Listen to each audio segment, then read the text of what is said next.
If there was a soul drifting somewhere between survival and loss, would you recognize it? If that form made no sound, asked for nothing, just lay there, soaked, trembling, seemingly already let go, would your heart still carry enough sound to hear what all other senses had long ignored? The rain had just ended when Elias Monroe drove through the southern forest of Eastbridge. Water still trickled from the eroded hillsides, carrying the damp scent of rotting leaves, and something else, something that once lived. In the back seat, his 6-year-old daughter Lila pressed her face to the window, her eyes still as a lake after a storm. No seizures for 3 days now. But Elias knew. Silence was never a guarantee. He used to be a veterinarian before the accident took Claire, his wife, and left Lila with brain damage that could never fully heal. From then on, he stopped being a doctor. He became a father. And then Lila spoke. "Daddy, stop!" The tone in her voice made Elias hit the brakes, not because it was a command, but because something about it felt like a memory. Before he could ask, she opened the door and stepped out, making her way through the mud toward a fallen tree blocking the trail. Beneath the tree, something stirred. A scrap of wood adrift. A German shepherd, drenched, its hind leg twisted, chest rising with labored breaths. A deep, swollen mark circled its neck. Burns are still raw, spreading across its side. "He was left behind," Lila whispered, "like I was at the hospital. They didn't think he'd make it." Elias knelt, hands trembling as he reached for the mud-caked body. The dog didn't snap, didn't flinch. He simply stared at Lila, eyes holding something. Not quite pain. "Do you know what he's trying to say?" Elias asked softly. Lila nodded. "He's saying, 'Don't leave me behind again.'" The dog couldn't stand. His pulse was weak, temperature falling, blood crusted around burns that pulsed with heat.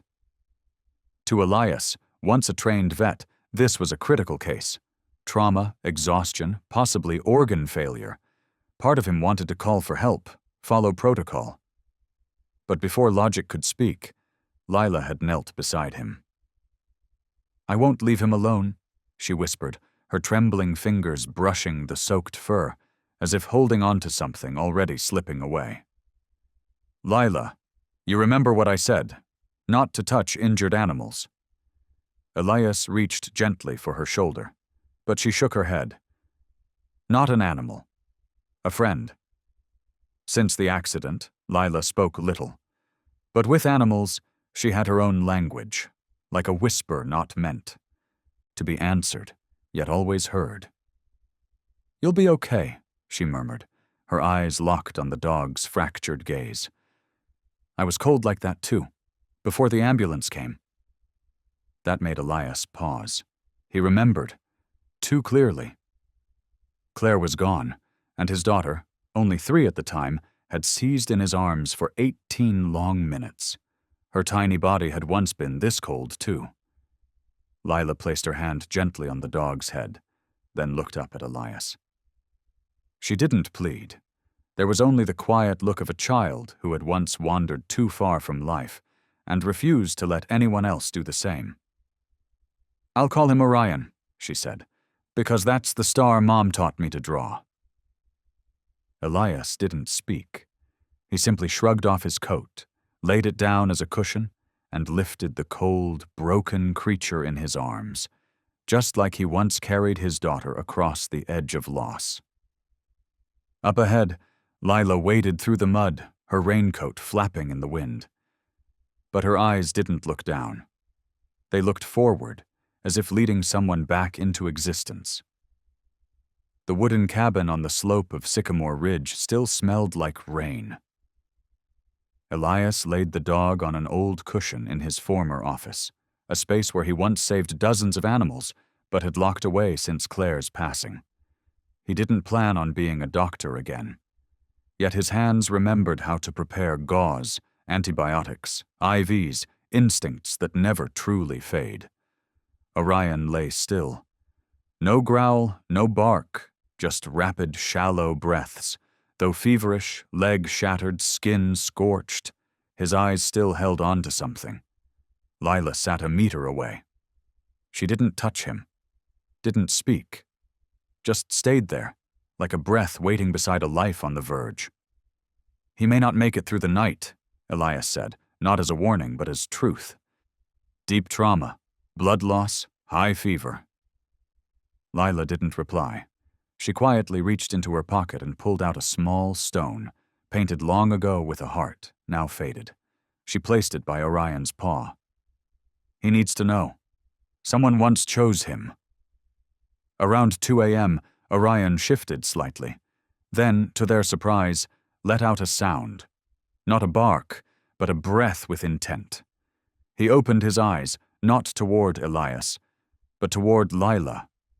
She stepped forward without hesitation, laid her hand upon his head, and in that moment Elias saw something he hadn't dared hope for. Light. Flickering, fragile, but returning to his daughter's eyes. Lila whispered something, and for the first time in nearly 2 years, Elias saw his child smile. A girl once lost from the world, a dog once left behind, and between them, something that needed no words. The next morning, sunlight as thin as parchment filtered through the wooden frame, settling softly over the mattress where Orion lay.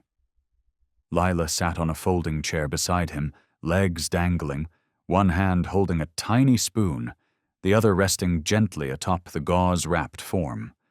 Orion didn't eat much, but he kept his eyes open.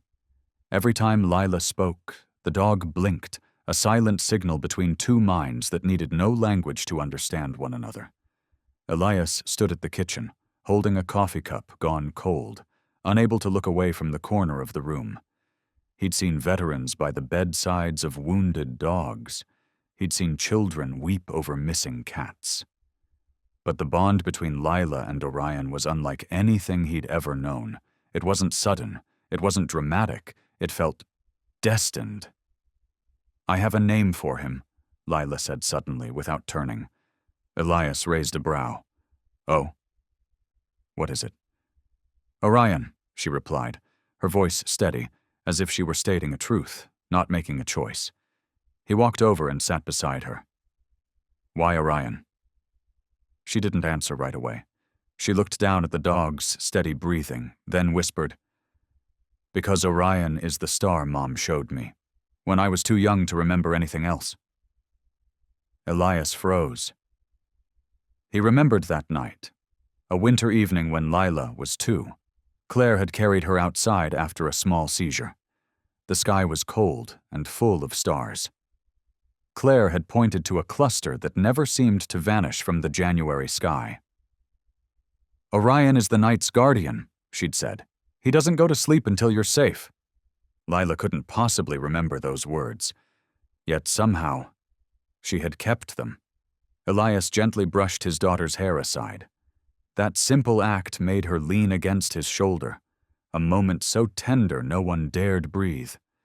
The German shepherd snorted lightly and shifted, as if acknowledging the name, then settled again, as if content. "Orion," Elias echoed. "A name to guard the night." "Not every night," Lila whispered. "Just the ones when you're not sure if you'll wake up in the morning." That line, as quiet as breath, made Elias let go of the coffee cup and wrap his arm around her, pulling her close. He once lost someone he couldn't save. But maybe this time, he was just in time. Even if it was just one name. Even if it was just one breath that didn't give up. It took Orion 3 days to lift his head, 6 days to take a few wobbly steps down the short hallway between the office and the kitchen, and nearly 2 weeks to bark for the first time. Not from pain, not from hunger, but when Elias dropped, a stainless steel spoon onto the stone floor. That bark made Lila burst into laughter, a rare sound that made Elias set down his coffee without realizing. The dog's recovery was slow, but steady. like an old clock being rewound, not by machines, but by the warmth of a 6-year-old girl reading beside his cushion every morning. Orion didn't eat much, didn't sleep much, but whenever Lila sat down, he'd shift closer, resting his head gently in her tiny palm, breathing as though he'd just finished a long overnight watch. And then Elias began to notice. Something had changed. Lila still took her medication regularly, but there were no more nighttime seizures, no sudden blackouts during meals, no unexplained tumbles while stacking stones on the porch. He didn't dare say it aloud, afraid the spell might break if he named it. But the notes in his journal spoke for him. Day 4, no irregularities. Day 7, slept through the night. Day 10, eyes brighter. Lila still didn't talk much, but her face had softened, as if a noise once trapped in her head had finally faded, leaving just enough quiet to feel alive. And every time Elias wanted to whisper thanks to someone, he'd look over and find Orion sitting at the door, ears alert, eyes locked on Lila. No training, no commands, just a dog who'd once been left behind, now choosing to stay.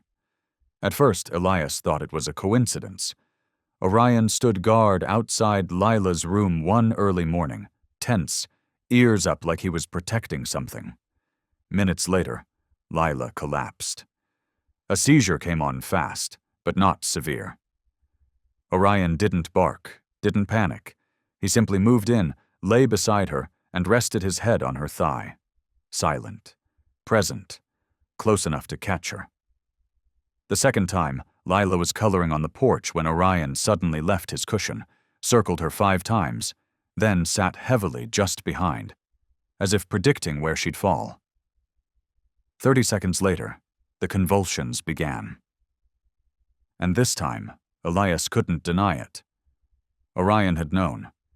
From then on, Elias started keeping records. Day 10, low howl 40 seconds before a mild seizure. Day 12, scratched Elias's door, eyes fixed on the hallway.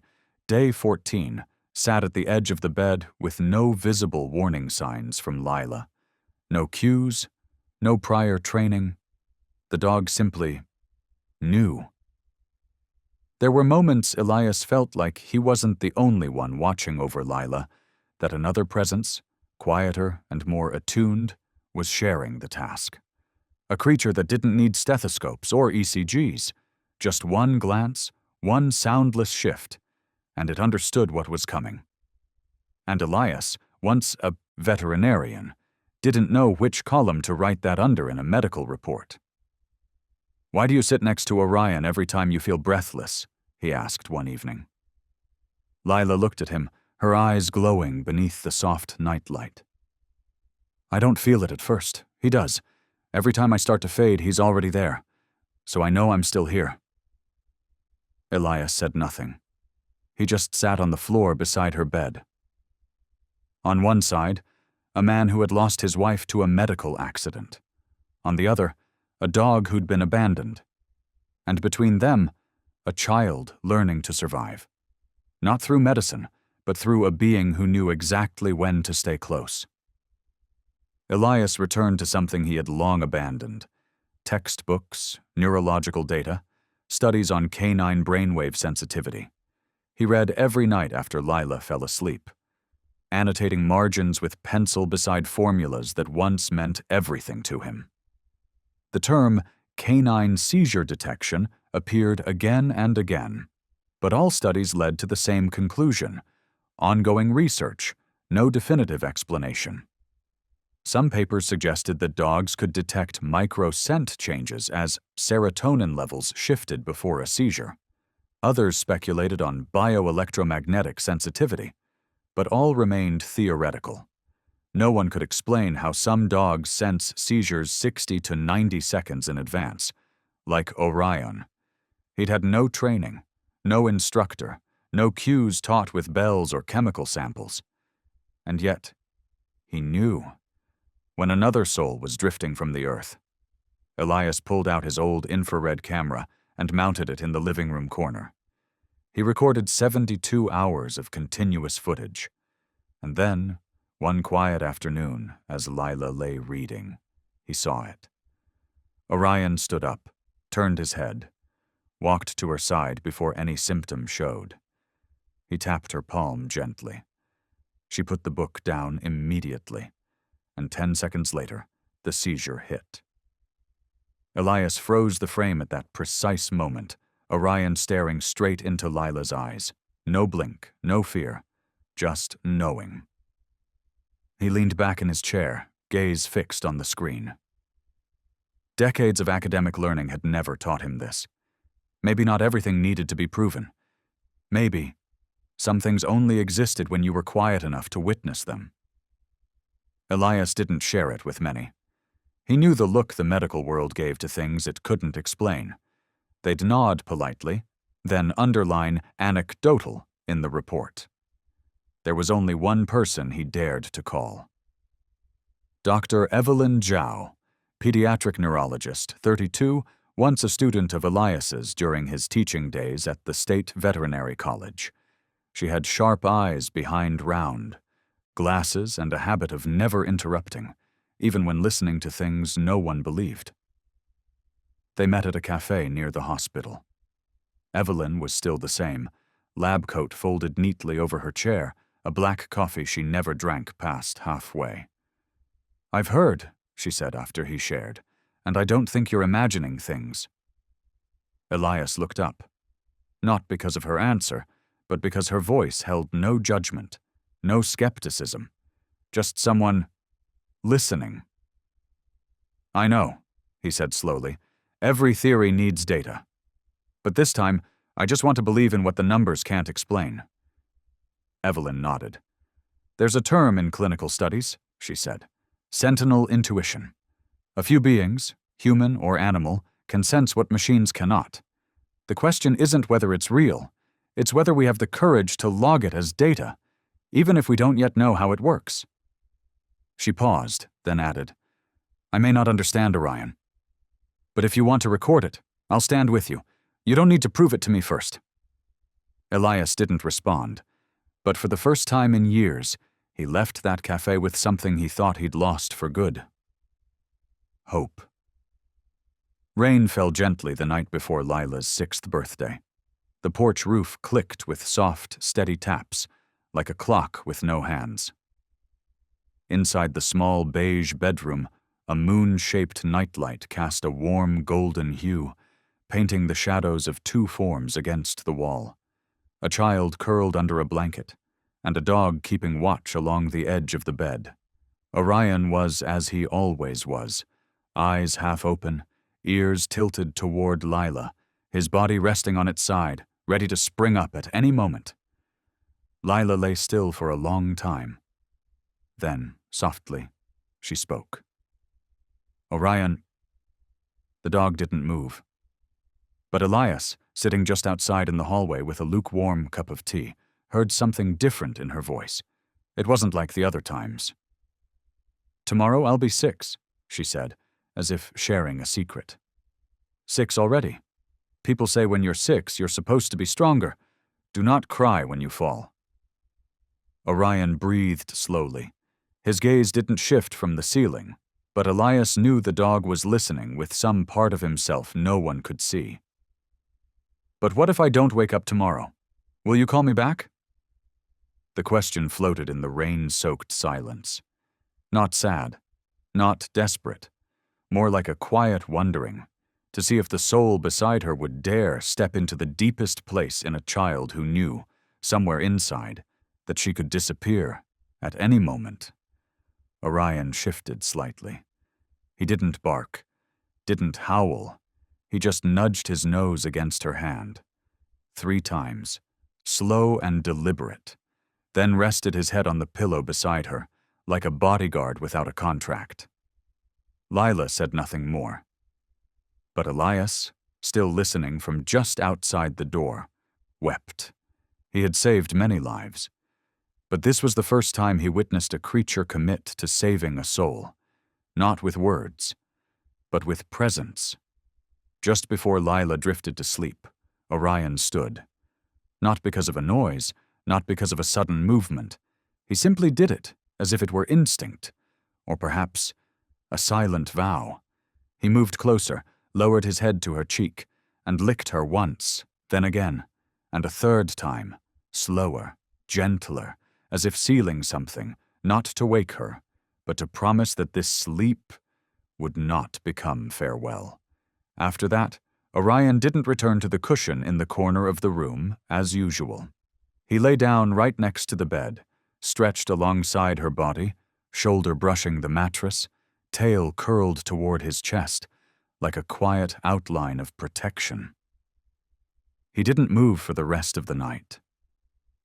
Elias, sleepless in the next room, stepped in near 3 a.m. just to check that everything was all right.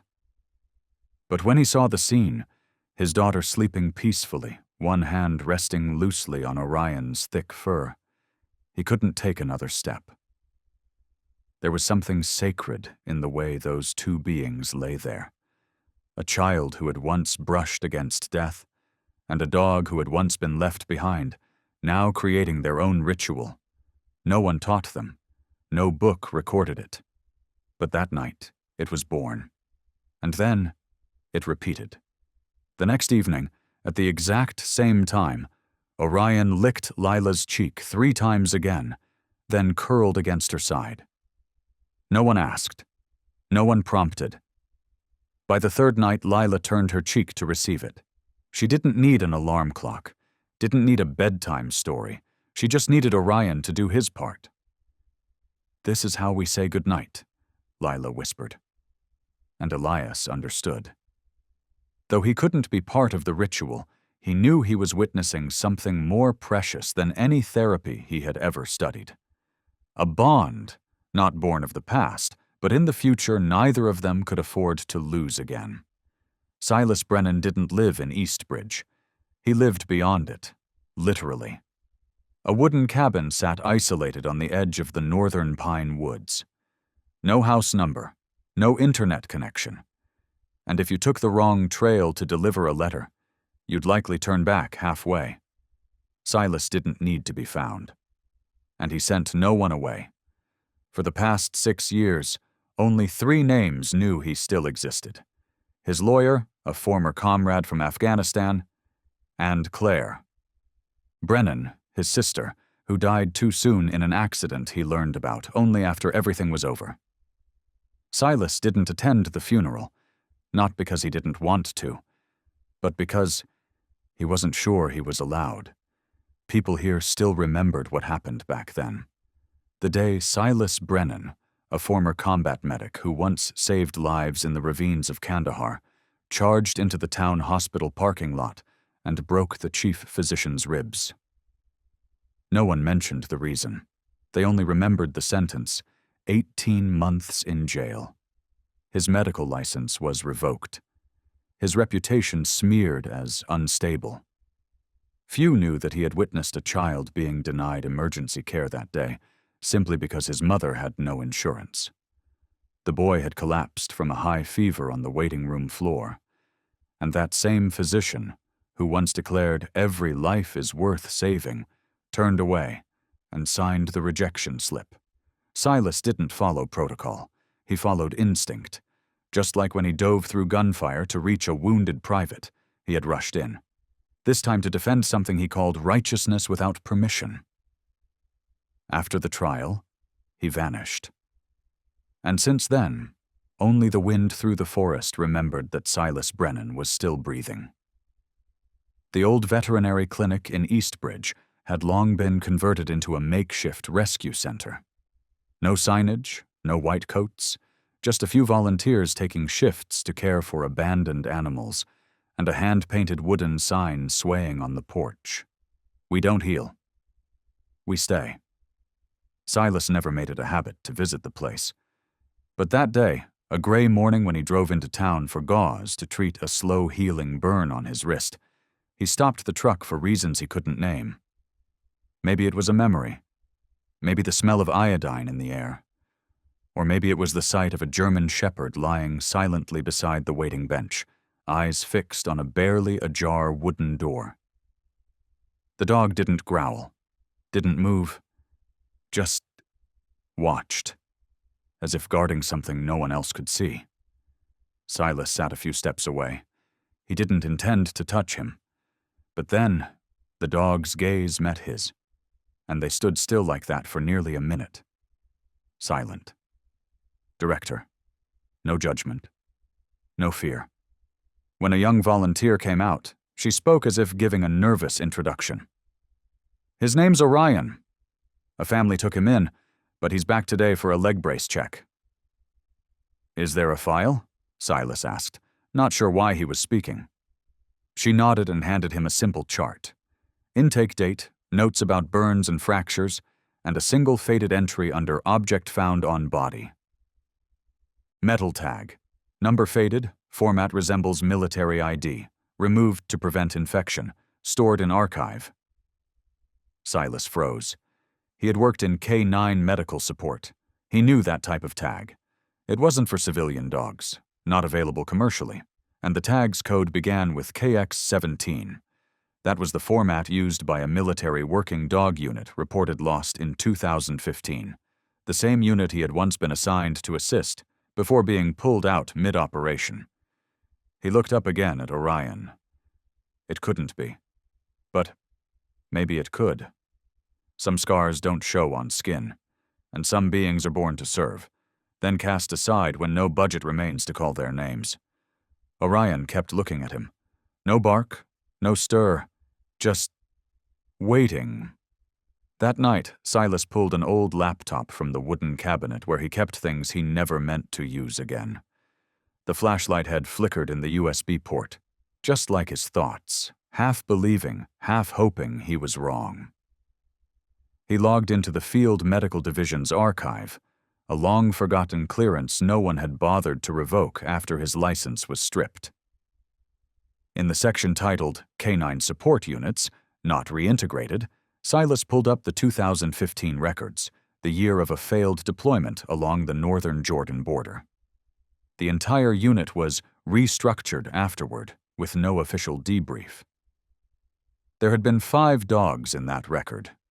3 were returned to the holding facility in Texas. 1 died during withdrawal. The last, VX-21, was marked missing. The only note below the name read, "Unlocated. No command response. Presumed KIA during operation. Tracking ceased due to lack of funds." VX-21 was a military code, and Orion was a name chosen by a child for a creature the world had erased with the words, "No longer of use." Silas printed the list, folded it, and slipped it into his coat pocket. His wrist still bore the old scald burn from a botched evac operation. But tonight, the real pain was elsewhere. Because if VX-21 and Orion were one and the same, this wasn't just about a lost dog. It was proof that some beings gave everything in service, only to be left out of the final report. Forgotten. Silas stood before the mirror, staring at a face aged too quickly by choices that couldn't be undone. And for the first time in years, he felt he had to return. Not to clear his name, but to return a name to a night sentinel who had never left his post, even when no one else from the unit came back. That afternoon began like so many others, damp and dim, with the smell of decaying leaves riding the breeze and distant thunder rumbling near the horizon. Elias had always felt uneasy on stormy days, not just because the old roof groaned with every gust of wind, but because of Lila, who, whenever a storm approached, grew quieter than usual. She wasn't afraid of lightning, but something in those heavy clouds seemed to make her eyes more distant, as if her body was hearing a signal the adults couldn't detect. At 3:12 p.m., Lila was drawing by the window. Orion curled at her feet, his head resting on her leg like always.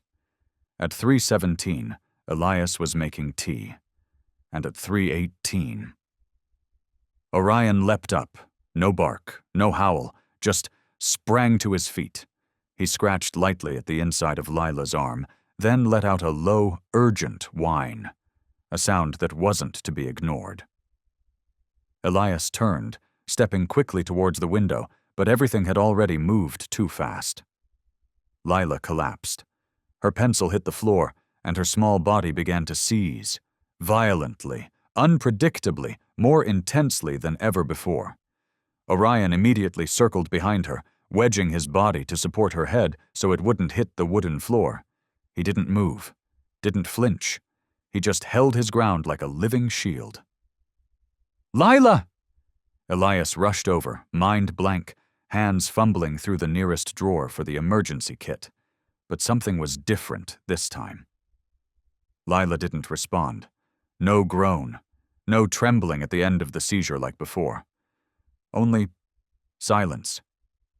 Orion remained right there, eyes wide, ears pinned back, every muscle taut as if trying to hear a signal from someplace very far away. But nothing came. No sound, no answer. Just a storm still rolling in. This time not outside, but right in the center of a home that had never feared the rain. Paramedics arrived in just 8 minutes. But 8 minutes, in a house full of memories and a father kneeling on the wooden floor holding his daughter, was too long. Orion never left Lila's side. When the medics brought the stretcher in, he growled softly, not out of aggression, but as if to say, "If you take her, you'd better bring her back." Elias held Orion's collar, whispering something close to prayer. "They're only taking her to save her, son." At the county hospital, white hallways and footsteps became the soundtrack to a kind of waiting no one ever wants to learn. Lila was rushed into emergency care. EEG nodes attached, no light reflex in her eyes, no more seizures. But all readings were empty, like a song that had gone silent at its crescendo. Elias stood motionless outside the observation window, fists clenched inside the pockets of his rain-soaked coat. Orion sat pressed against his. Feet. He didn't bark, didn't cry, but his eyes never left the blurred silhouette of Lila through the glass. A tall physician in a clean white coat stepped out.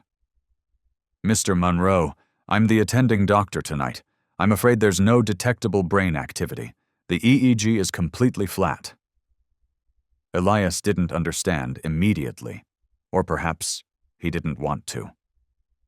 "We followed the full emergency protocol. Her heart responded briefly to the injection, but there's been no neural response." Silence. The printout from the EEG machine still lay there, coiled like a wordless indictment. Hours later, a nurse led Elias into a private room and placed a folder in front of him. A document confirming cessation of vital functions. A form offering to forward the case to forensic examination, should the family request it. And lastly, a temporary death certificate. They handed him a pen. He held it, though he couldn't remember if his hands were shaking.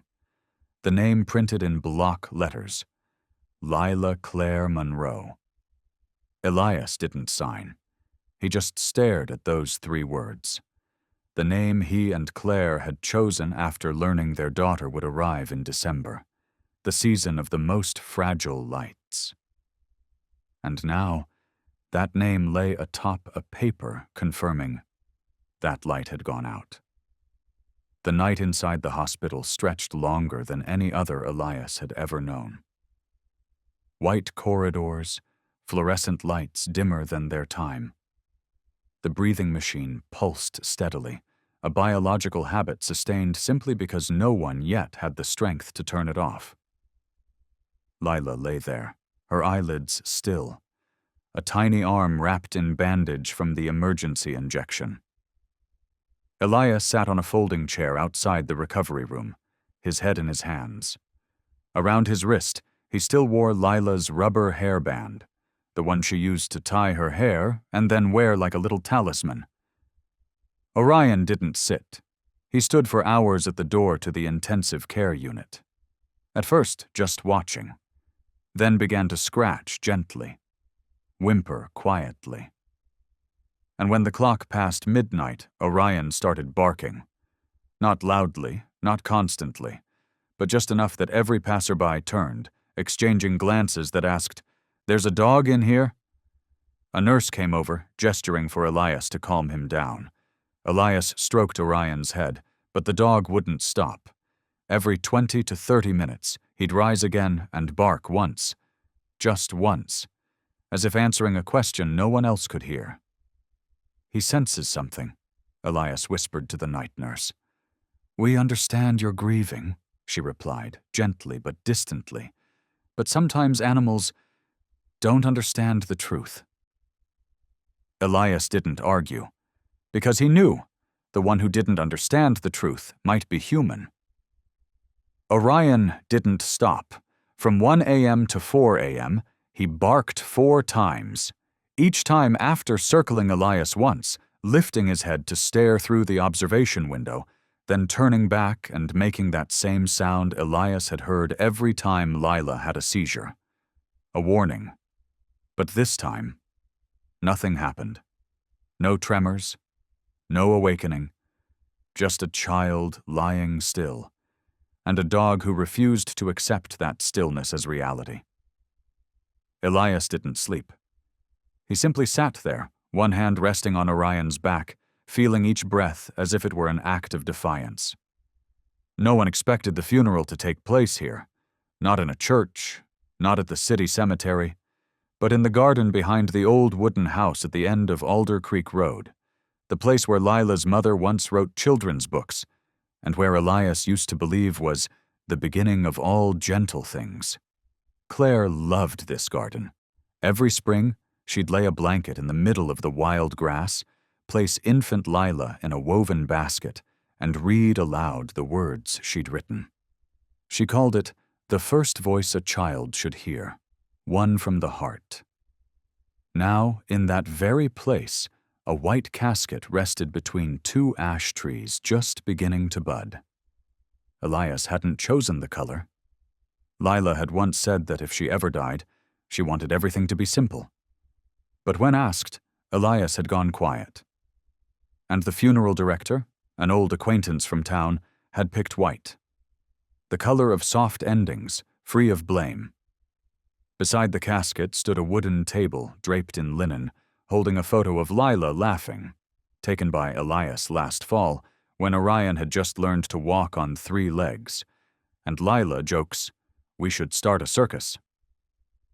In one corner sat a jar of wildflowers gathered from the forest out back, and a painted stone with a heart drawn in acrylic.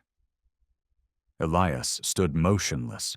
He didn't cry, didn't tremble, but couldn't feel where his hands ended and the earth began, where wind touched skin or voices met ears. The rows of folding chairs lining the path were nearly full. More people came than he'd expected. Some were strangers. Some had shaken his hand after Claire's death, and then disappeared forever. But they came. And Elias, though no longer believing in ritual, nodded, quietly grateful.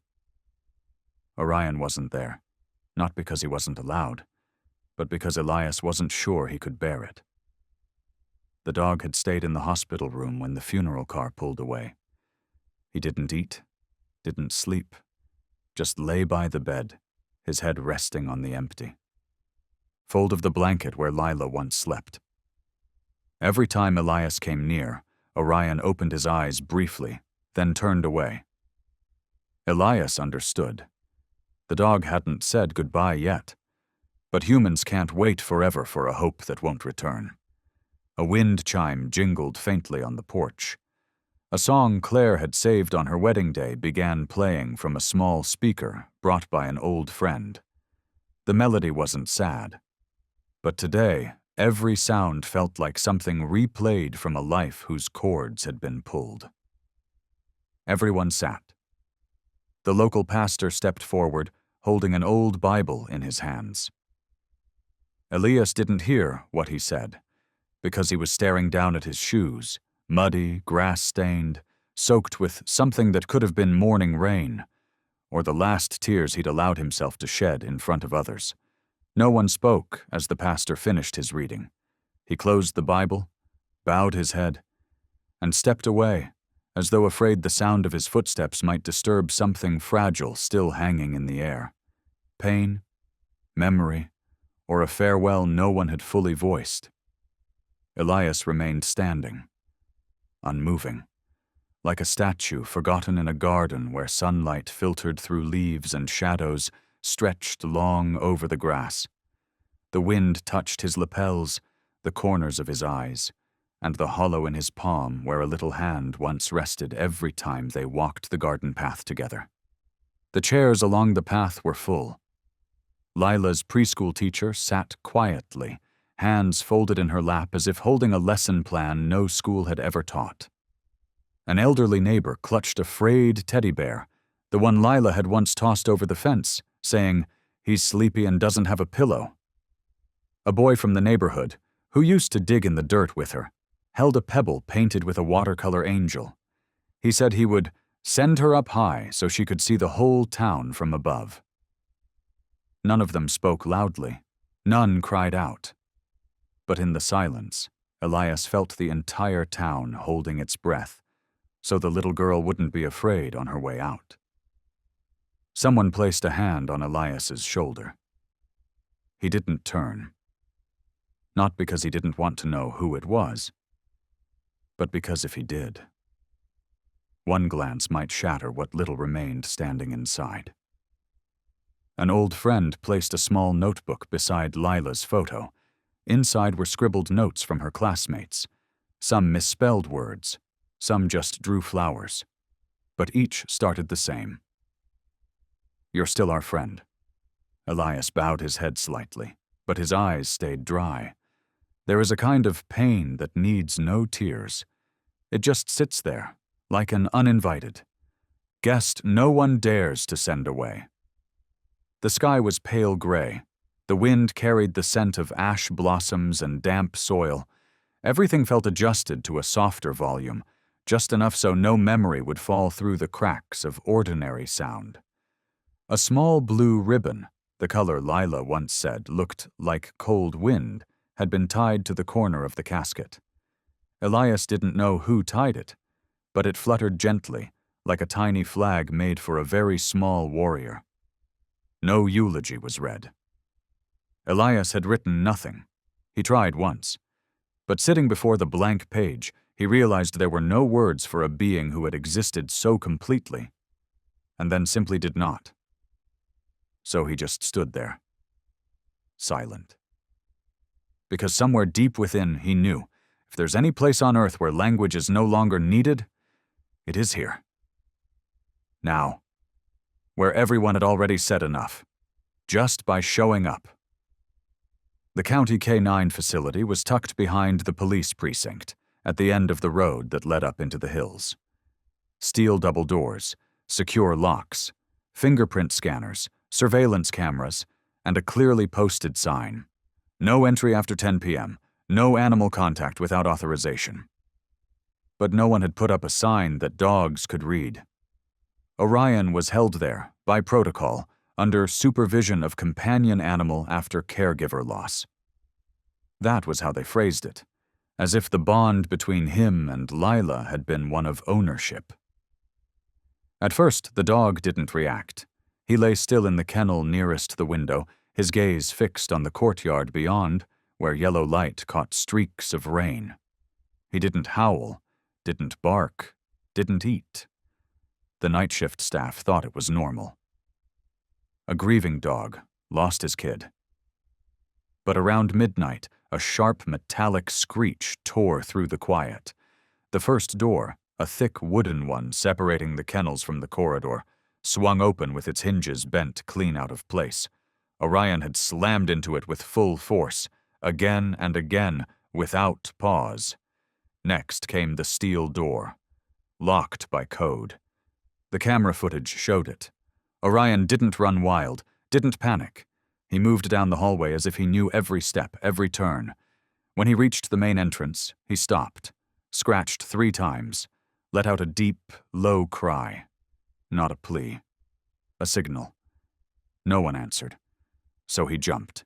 Straight at the lock, then again, and again. By the fourth strike, the door dented. The hinge gave way, and the door burst open as though what had held it back wasn't steel at all, but the last restraint of a soul running out of patience. The K9 unit went on alert immediately, but by the time they arrived, Orion was gone. All that remained was a smear of blood on the doorframe, a leash snapped clean where the tension had peaked, and a still broken Knight, now stirred, because one guardian had returned to his post, regardless of any human rule. Officer Nate Ellison was on duty that night. He wasn't a stranger to Orion. One of the few officers who had worked in the K9 Assisted Pediatric Therapy program, Nate knew Lila, and the way that dog had never once taken his eyes off her. So when the alarm rang out, he was the first to reach the kennels. And when he saw Orion charging toward the exit, Nate stepped in. Not with force, just one firm command. Stay. But Orion didn't stop. He didn't bite, didn't resist. He simply crashed past, shoulder slamming Nate hard enough to send him into the wall. A dry crack snapped through Nate's left wrist. Damn it, he muttered, gripping the swelling joint. But instead of radioing for backup, he watched Orion disappear into the dark, running with the pace of something that didn't know exhaustion. And at that moment, Nate didn't see a dog on the run. He saw a soldier, returning to post. A being who knew exactly where he was needed, and couldn't allow the one he protected to be lowered into the earth without standing guard one last time. Nate pulled out his keys. No report, no protocol, just a scribbled note taped to the radio console. Do not pursue. I believe he still has work to do. Then he started the patrol car, turned off the GPS, and drove in the only direction Orion might have taken. Toward the hill behind the Monroe house, where the ash garden waited. And a white casket lay beneath the overcast sky, waiting for the sun to pass its highest point. The screech of tires on gravel made every head turn. A patrol car skidded to a halt at the edge of the garden. The door swung open. No explanation, no warning. And then, before anyone could ask, Orion leapt out. No leash, no handler, no muzzle. Just a body of fur, charging through the crowd with a stride no one dared to stop. Elias shot to his feet, too late to speak, too stunned to move. And then, the unthinkable happened. Orion jumped straight into the white casket.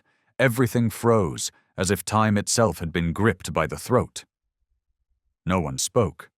No clicking cameras, no whispers, only wind and a dog standing still, all four legs trembling with strain and sheer effort to remain still. No barking, no howling, no scratching, no pushing, just guarding. Orion slowly lowered his body, folding his legs like it was a ritual. He lay down, head slightly, raised, eyes wide, fixed toward the line of trees where the sunlight was beginning to retreat. Not the gaze of a grieving animal, but the gaze of a sentinel, still on duty. Elias felt a jolt in his chest. The entire garden held its breath. A woman reached out to pull her son close, but stopped, her hand settling gently on the boy's shoulder instead. An elderly man removed his glasses, wiped them with the edge of his shirt, but didn't put them back on. Orion lay there as if someone had ordered, "Do not let this soul pass alone." He didn't ask. He didn't seek permission. He simply did what hearts too full for words always do for each other. Stayed. Until the end. And in that instant, before anyone could invent a polite reason to stop him, the funeral ceremony no longer belonged to the humans. Orion lay still, not moving, yet every part of his body is tight with purpose, his legs pressed against the casket, his head tilted slightly, ears upright, as if listening to something no one else could hear. No one understood.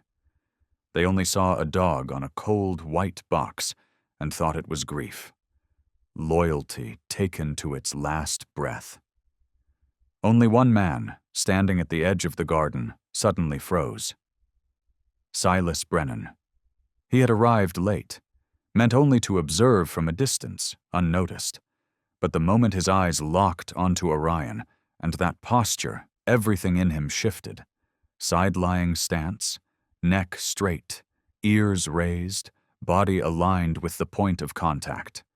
This wasn't mourning, it was a battlefield medical alert. Silas had taught K-9 emergency response.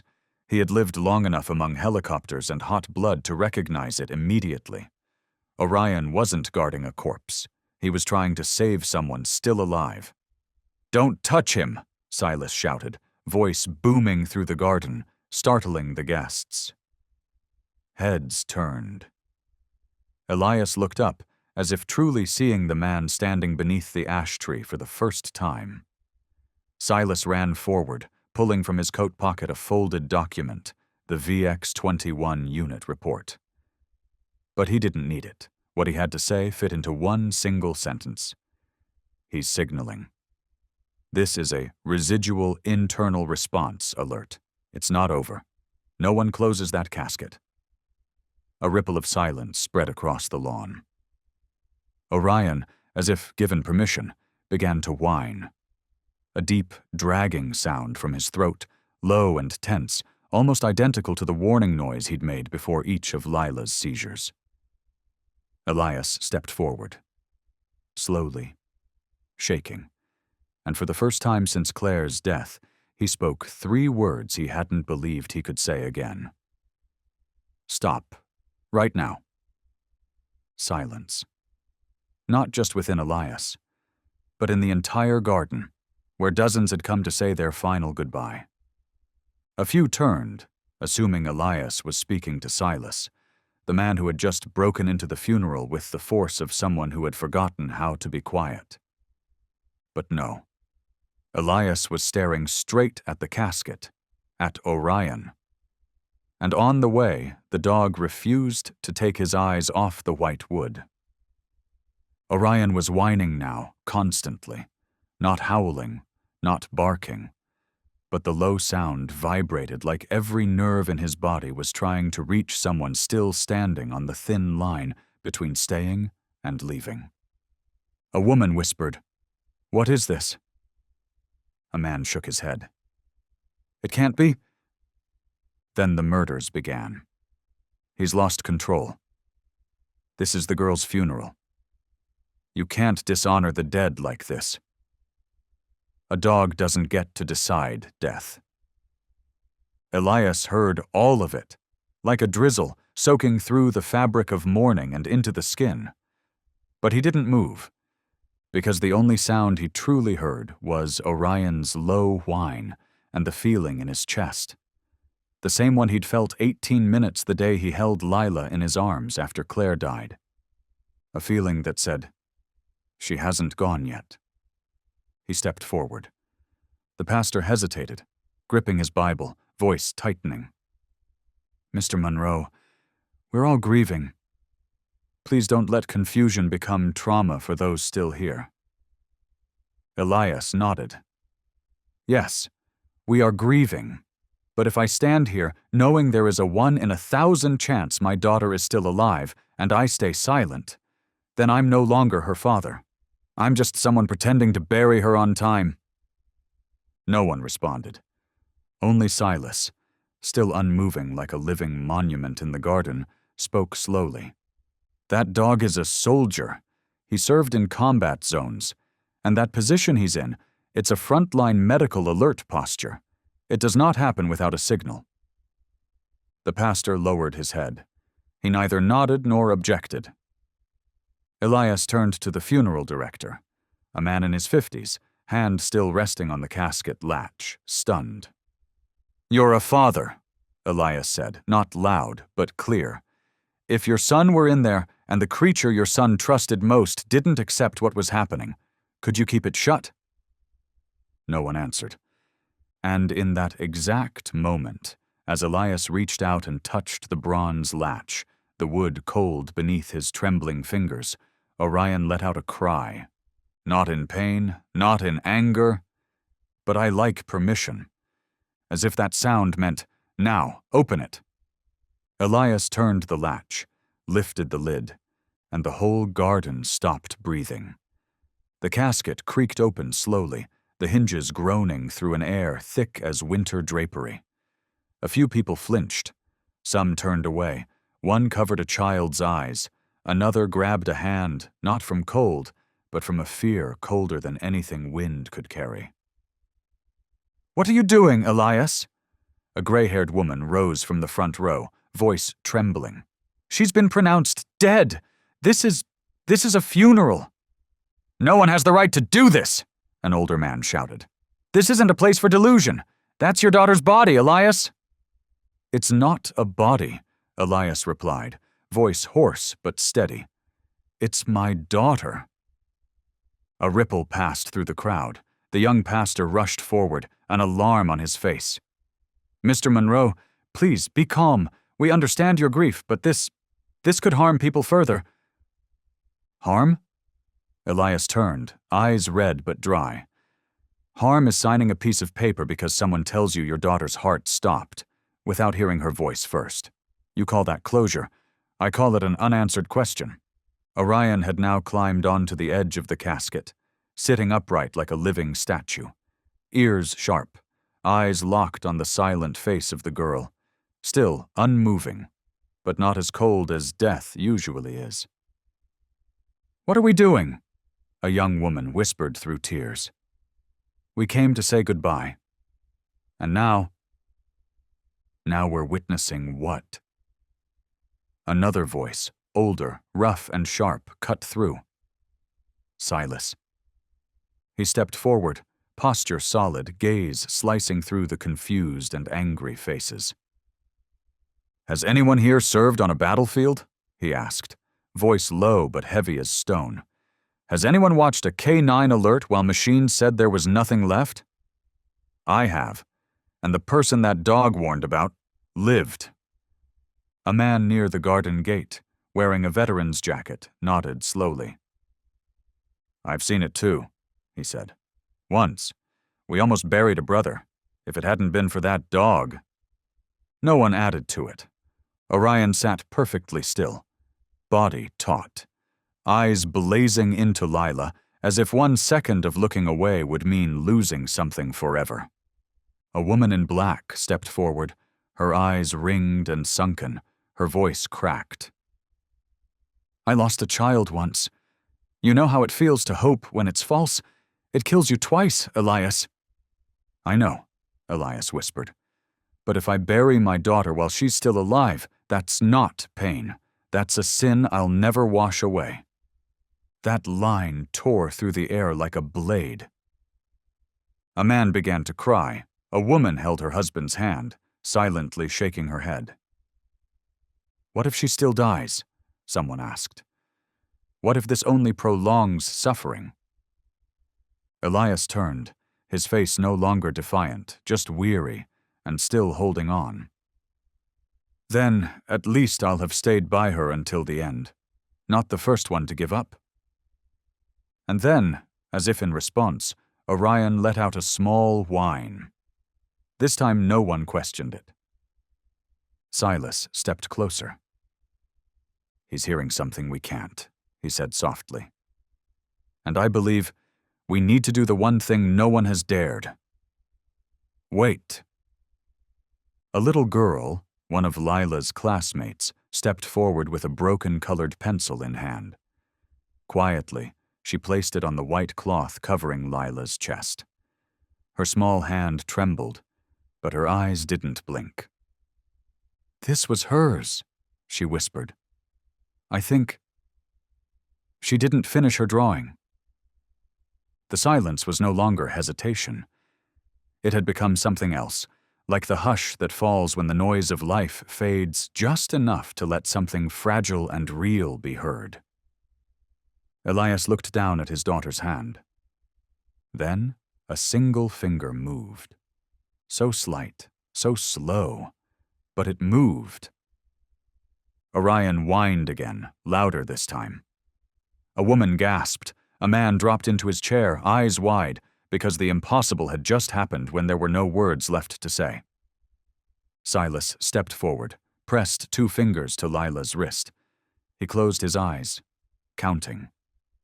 Not with just his training, but with his whole heart. When he opened them, he nodded once.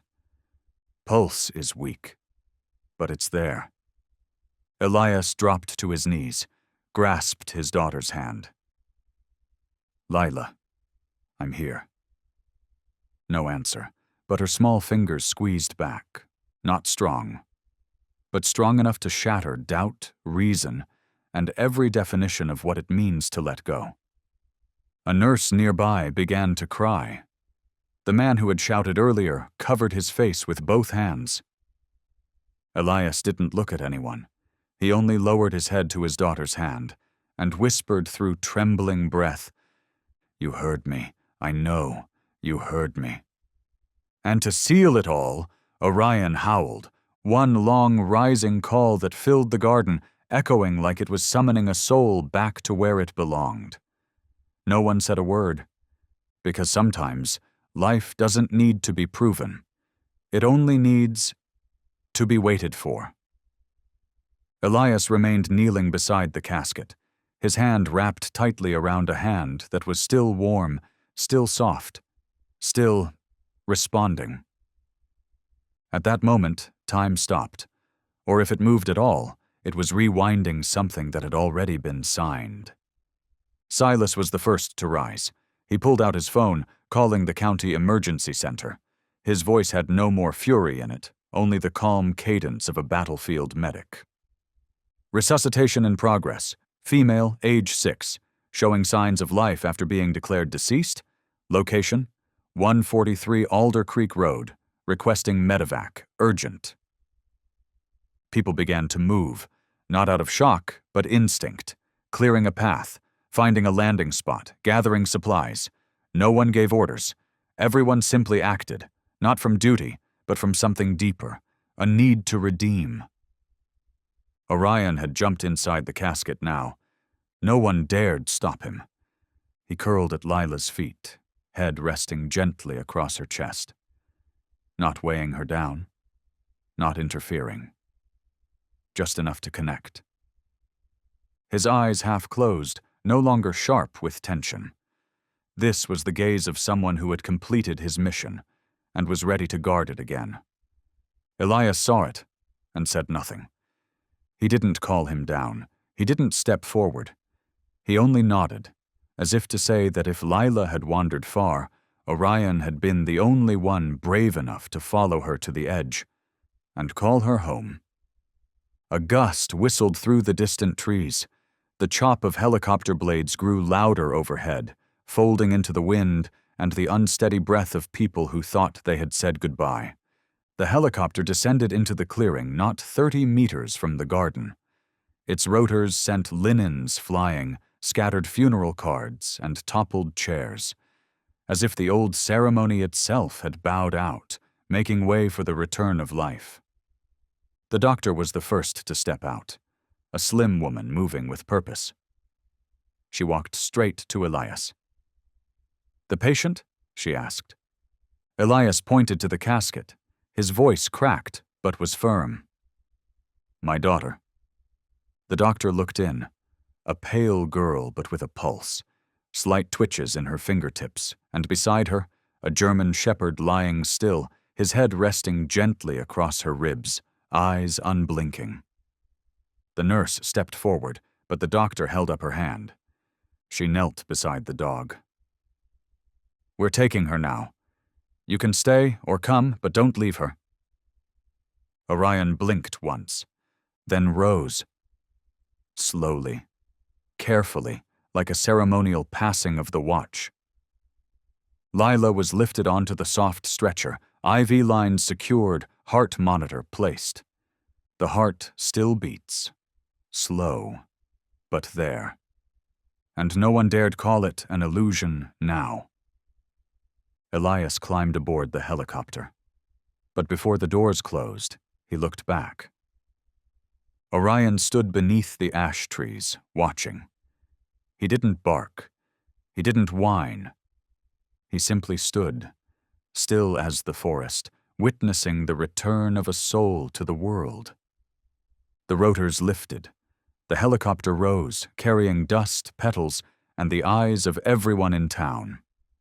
They didn't walk away, not to wait for more, but to remember that once, in this place, a dog called a child back from the edge of death. And right there, at the place where the casket had once closed, Orion walked in. No one stopped him. No one dared. He lay down. Among fading flowers, among pine-scented wood, among farewell notes, no one dared speak again. No one knew exactly why, but they watched as he closed his eyes. As if, now that the world had heard the signal, he was finally allowed to sleep. No one understood why. They only saw him close his eyes. As if, once the world had heard the signal, he was finally allowed to sleep. The medevac helicopter left Eastbridge's sky at 4:38 p.m., carrying a 6-year-old girl with fragile signs of life, and a father with no tears left. Inside the white cabin, medical equipment filled the silence with low warning tones. Each beep was a thread holding on. Each machine-aided breath, a quiet note begging her to stay. Elias sat beside the stretcher, unmoving.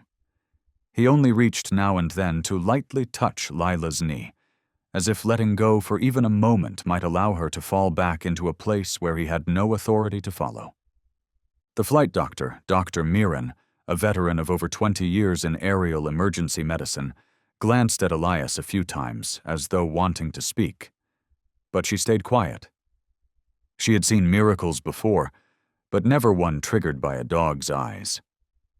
Over 2 hours later, Lila arrived at St. Harlow's Pediatric Neurology Intensive Care Unit.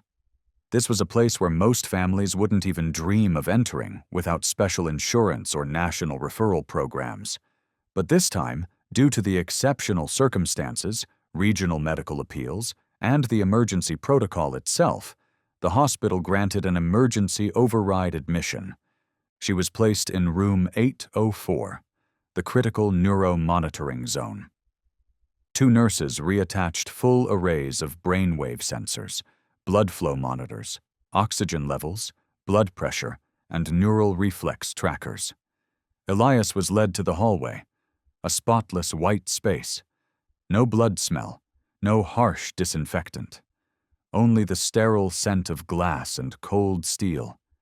He sat in a wall-mounted chair, eyes locked on the double-pane soundproof window. Lila lay inside, small and still beneath a halo of glowing instruments. Footsteps. Doctor. Ariane Shu, the lead neurologist, approached. An Asian woman in her early 40s, thin and reserved, with the dry edge of someone who moved daily along the border of life and death. She held the file. Her eyes were not cold, but unflinching. "Mr. Monroe," she began, taking the seat across from him, "we've reviewed all pre-hospital data. Lila's case is extremely complex. She was declared clinically dead based on flat EEG, no reflexes, and a complete neurological shutdown for over 20 minutes. The return of physical response is unusual." Elias said nothing. "The latest EEG shows extremely faint activity, but present. Some slow response to light. However, we cannot yet confirm the depth of conscious recovery." "Prognosis?" Elias asked, his voice emerging like a sound from deep bone. Dr. Shu hesitated, then delivered it in the way only those who've known pain could. "Severe. Potential for long-term vegetative state. Possibility of awakening with permanent damage, or possibly no further progress." "But," Elias looked through the glass, "it has begun." "Yes," she nodded, "and we will follow it to the end." Silence returned. Only the small overhead lamp in Lila's room remained on, a circular bulb casting soft yellow light, switched on at dusk by nurses to simulate natural sunset for patients in deep coma. From a distance, it didn't look like hospital equipment. It looked like a single candle, as if someone had lit it, so that if any soul were searching for its way back, it might find the light. Elias leaned his head against the wall, eyes closed, hand resting on his knee as if Orion still lay somewhere at his feet, guarding each breath. And deep down, he believed that light was still seen, whether from very far or very near, not warm enough yet to open her eyes, but enough not to leave. Still there, a single light in a white room, waiting. The next morning, the first clinical conference was held on the 6th floor, where neurologists, intensivists, and psychological care specialists gathered to review exceptional cases. Lila Monroe's name was at the top of the list. Red underline. Unexpected resuscitation. Positive weak EEG. Dr. Ariane Shu chaired the session. She sat at the center of the table, hands on the file printed in triplicate, eyes focused nowhere, but her presence froze the entire room. The first to speak was Dr. Quentin, a veteran in acute brain trauma. With all due respect to the preliminary neurological activity, I still believe this case should not proceed with full intervention. EEG is weak, light reflex sluggish, no voluntary movement, no pain response. I'm not advocating abandonment. I'm suggesting palliative focus. Palliative care, a young resident repeated, voice trembling, as in the end-of-line approach? As in not imposing unrealistic hope on a patient with no prospect of regaining full consciousness, Quentin replied. He didn't sound cruel, but the clinical chill in his tone thinned the air in the room. A hand rose. Dr. Linden, young, from neurocritical care.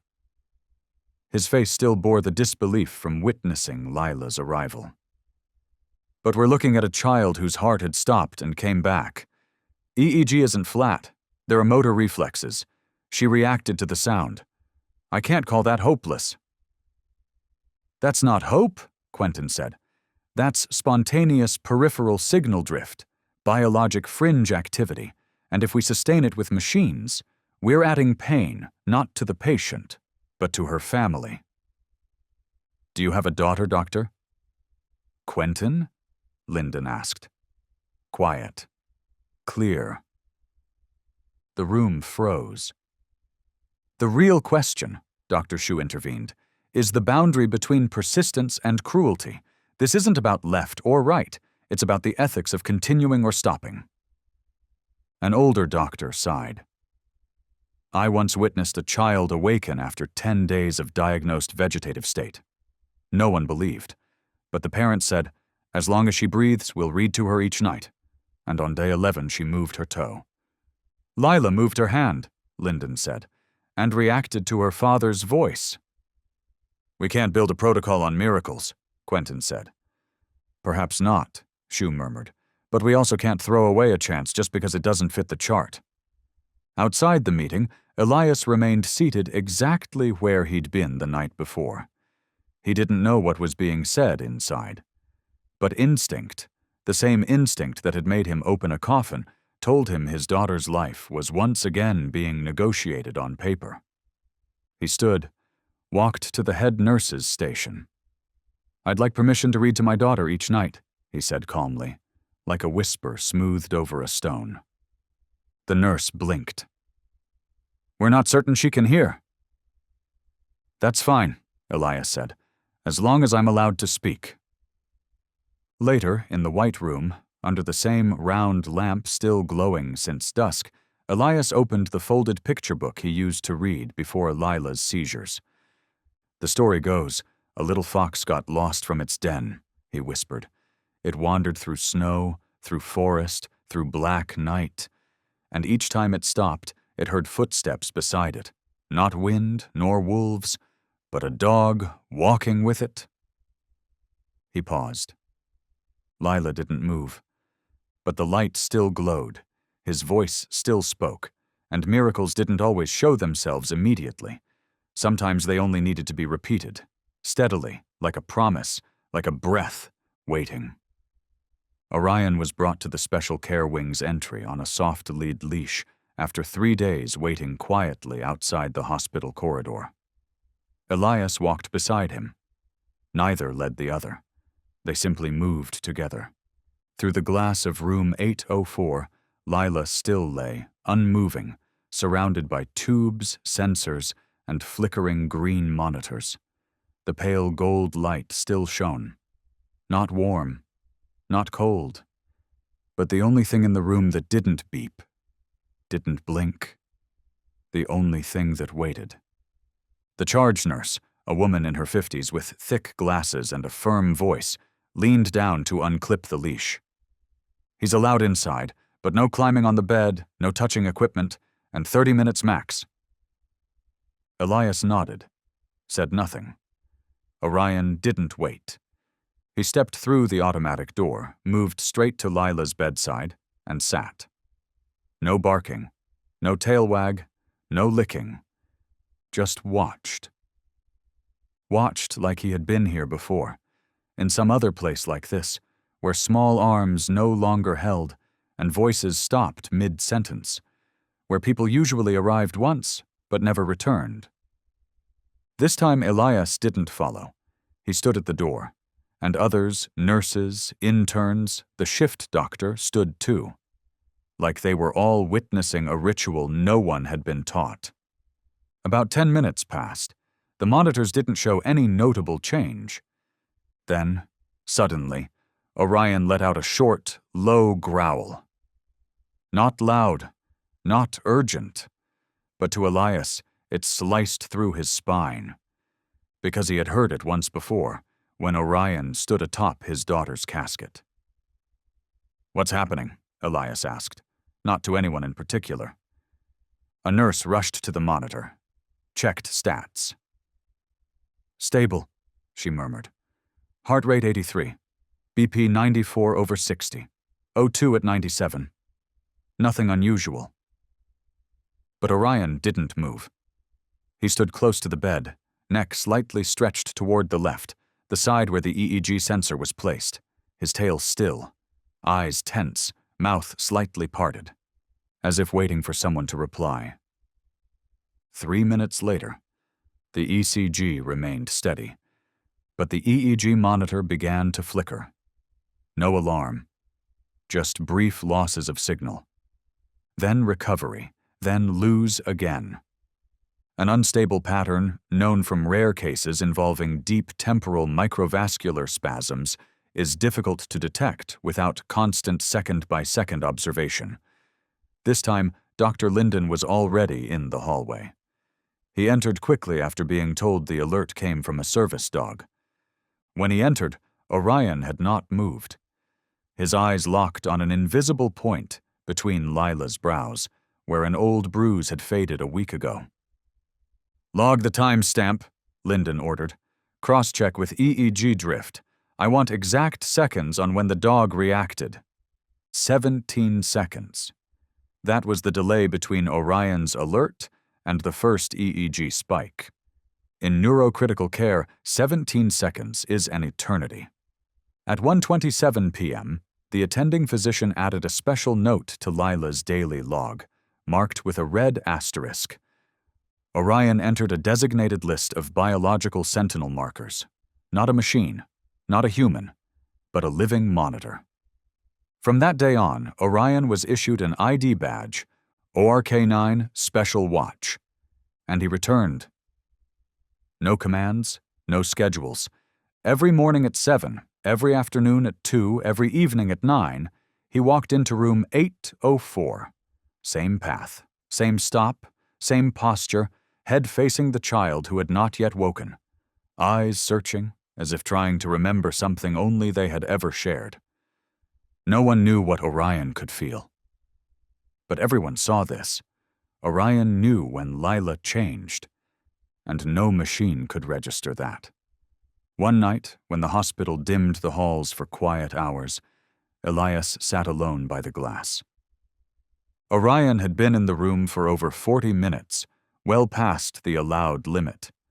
No one said anything, because at minute 38 he raised his head and growled again, but this time it was softer, like breath. And then Lila's finger twitched, lightly. Once. Not enough to call it awakening, but enough for the monitor to record non-reflexive motor movement. Enough for Elias, after all the waiting, to whisper, barely audible, "You heard me, didn't you?" Orion didn't reply.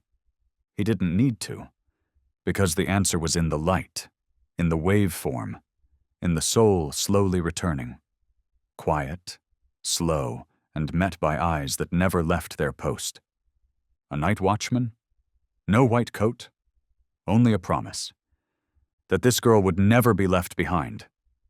Not again. "Orion." The voice was raspy, trembling, thin as a thread just pulled through the eye of a needle, yet strong enough to pierce through the entire silence of the white room. Elias choked on his breath. He didn't know when the tears had started. He only knew that the hand gripping the edge of the bed had gone completely numb. On the EEG screen, a new wave rose, uneven, faint, but undeniably intentional. This was no longer a biological reflex, it was a signal. Orion, still lying still, moved only his ears. Then, slowly, he stood. Each step is deliberate, as if part of a ritual. No jumping, no barking, no wagging. He simply stepped closer, lowered his head, and gently placed his muzzle on the back of Lila's hand. And Lila, with a movement so slow it defied belief, shifted her finger, brushing lightly against the warm fur. A touch, unsteady, weak, but real. "Oh my God," the head nurse whispered. She stood frozen behind the glass, the patient chart still untouched in her hands. Elias turned, barely able to speak. "Get Dr. Shu and Linden, right now." Within 2 minutes, all three arrived, 2 doctors and a senior neurotechnician. No one asked questions. No one demanded explanations. Every eye fixed on the 6-year-old girl who, just a week ago, had been declared dead. "Lila," Dr. Linden said gently, leaning in with a pen light. "Can you hear me?" She blinked once, this time clearly. A reaction. Toward the light. No seizure. Dr. Chu gave the slightest nod, her gaze never leaving the child. "She's passed out of a deep coma. The chance of regaining active consciousness is very high." Elias let out a noise, something between a gasp and a laugh. "Hi? You mean she'll wake up? We need to monitor, but from now on, we no longer say if," she said. "We say when." Lila blinked again. Orion had not moved. He stood by her side, eyes locked on her face as if cataloging every sign, every flicker, every thread of memory being rewoven. "Orion," Lila said again. This time, clearer. Still only a whisper, but real. "You know who he is?" Elias asked, trying to steady his voice. She turned to him, looked for a long moment, then nodded softly. "When I was sleeping, I heard him. He didn't make a sound, but I knew he was there." Orion lay down at last, slowly, as if what he needed was now complete. Not with joy, not with relief, but something deeper, the quiet confirmation of a vow kept, a promise fulfilled, even if no one had ever heard it spoken. Outside, snow still fell. White light glimmered across the frosted glass, settling on the sill like the dust of time. Inside, the machines still hummed, but the rhythm had changed. A pulse. Steady. alive. Elias sat beside the bed, took his daughter's hand in his. The other hand rested gently on Orion's back. "Thank you," he whispered. "Not for saving Lila, but for not letting any of us, even me, believe she was already gone." Orion gave no reply. He didn't need to, because today, beneath the season's first snowfall and the faint warmth of the white room, a heart had opened its eyes. And for the first time, after breathing only through machines and surviving only on the hopes of others, Lila spoke a name. Not to call for help, not to resist, but to return, fully, once more, with Orion, and with her own heart. News that Lila Monroe had opened her eyes spread faster than any official medical bulletin ever released across the Northeast. But no one spoke of it as a recovery case. They called it a testimony of life, of patience, of something all the machines, from electrodes to charts, had once overlooked. Instinct. 3 days later, a line of people formed outside St. Harlow Hospital.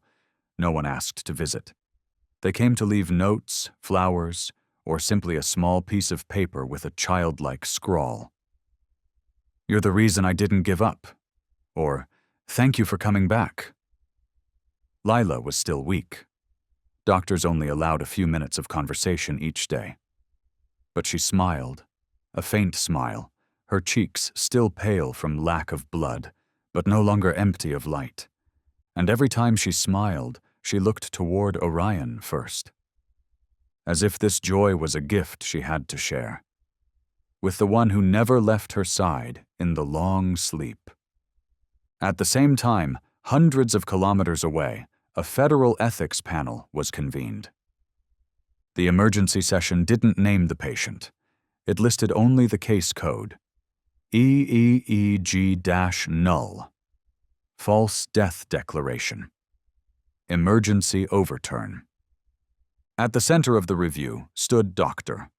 Lowell, head of emergency response at Riverfield Hospital, the one who had signed Lila's death certificate without a second clinical confirmation. "I followed protocol," he said. His voice wasn't angry. I was confused. "I followed every step. No vital signs. Flat EEG. No reflexes. That fits the academic definition of death." One council member, eyes fixed on the provisional analysis, asked, "Did you take into account the behavior of the dog at the time?" Dr. Lowell hesitated. "I'll ask again. At that time, did the dog display any signs of alertness?" "Yes," he admitted with a slow nod. "And you dismissed it as emotional behavior with no medical value?" "Yes, there is no credible literature that defines a dog as a biological indicator." The answer was not technically wrong, but it left the room in a different kind of silence. Not the kind born from respect, but from the recognition that some things humans overlook not because they don't see them, but because they lack the humility to believe. An internal investigation expanded, not just into Dr. Lowell's judgment, but into the entire regional presumed death procedure used in emergency response units. At the same time, a petition of nearly 40,000 signatures surfaced across medical networks, calling for a redefinition of non-instrumental resuscitation and an expansion of early detection criteria to include medically supported service animals. Back in East Bridge, the town once thought to be remembered only for a tragic funeral, something shifted, not through banners, not through speeches, but in small, steady acts, the way snow falls on a quiet night. A cafe framed a photo of Orion at the entrance, with a sign beneath it. Night Watch doesn't need a name. The local bookstore reprinted Lila's favorite picture book with a new dedication, for those who know how to wait. Her old preschool, where children once wrote goodbye letters, rehung the colorful paper flags Lila had strung up on her last day before the greatest seizure of her life. As for Elias, he didn't speak much. He didn't need to, because now, every time he stepped out of the hospital, he met the eyes of people who had once turned away, who once shook their heads, who told him not to cling to miracles. Now they didn't apologize. They didn't have to. They simply placed a hand over their heart and bowed their heads. A silent confession that sometimes miracles don't come to fix what's wrong. They come to remind us that one unwavering heart can change an entire system. 6 weeks after Lila opened her eyes, a special document arrived for Elias Monroe. It was not from the hospital, nor from the mayor's office. It came from the federal court of the region. The message was only 3 pages long, but attached was a re-examination file nearly 300 pages thick, marked with red ink. Urgent Special Review. At the bottom of the first page, one line was printed in bold. Based on new data concerning the incident at Riverfield Hospital and the testimony involving extraordinary medical recovery, we declare Silas Brennan is fully exonerated. His record is cleared. His honor was restored. He is no longer under supervision. Alongside it was an invitation. We respectfully invite Mr. Brennan to assume the role of Director, Rescue Dog Training Program, National Companion Recovery Network, Pilot Location, Eastbridge. Elias read that line over and over again. Each time, he glanced toward the rehab room where Lila was working through physical therapy with Orion. The dog rested his chin on her foot, eyes half closed, as if he had always belonged there. Elias walked to the small cabin on the edge of the forest, where Silas had lived in solitude for years. The old man was still sitting on the wooden step, fixing an old harness. When Elias held out the envelope, Silas didn't take it right away. "What is it?" he asked without looking up. "It's what you should have received years ago," Elias replied, his voice stripped of the calm he usually wore. Silas opened the letter, read it once, folded it back, said nothing. "They want you to lead a national program," Elias continued, "to retrain the forgotten dogs, so they can become the ones who call the souls home." Silas let out a small laugh, a sound that hadn't been heard in many seasons. "I've seen too many places where dogs are forced to serve humans," he said. "Never have I seen one where someone asked the opposite. What if these creatures carry a memory they were never allowed to tell?" "Then it's time to listen," Elias said, "not with microphones, but with eyes." 3 months later, the first center of the Backline Companion Recovery Program opened just outside Eastbridge. There were no banners, no pictures of founders, only a hand-carved wooden sign. "Here, the ones who were left behind will learn how to stay." Silas was the only one authorized for direct training and coordination, but he didn't work alone. The first partner he recruited was a man who had lost his wife, almost lost his child, and once knelt beside a coffin he thought would never open again. And under the wooden desk of the old office, between stacks of scattered files and a threadbare rug, lay Orion. Same eyes, not dulled, not older, no medals, no applause. Because for him, none of that had ever been a reward. They were a duty, the duty of a night watchman who had stood guard over a tiny heart until it found the road back. On the first snowfall of the next year, Elias brought Lila back to the backyard, where she had once watched woodpeckers and learned to draw constellations her mother taught her. Her hair had grown back, soft and thin as sunlight. She could not walk steadily yet, but she managed a few steps with crutches. And most important of all, she smiled. The snow blanketed the yard, ankle deep. Orion wandered at a distance, leaving tracks scattered like wandering thoughts. But then, just as Elias set up his camera to capture Lila's first winter alive again, the dog stopped. He didn't run. He didn't loop. He circled Lila slowly, once, then again, and stopped behind her, When Elias pressed the shutter, he thought it was just a photo of a little girl in the snow. But when he checked the screen, he froze. Orion's tracks were not random. They formed an arc, encircling Lila in the shape of an embrace. From the camera's angle, it appeared exactly as a heart. A heart of snow. No one asked for it. No one planned it. But it was there. The result of presence. Of someone who once stood guard over dreams, once called a soul back home.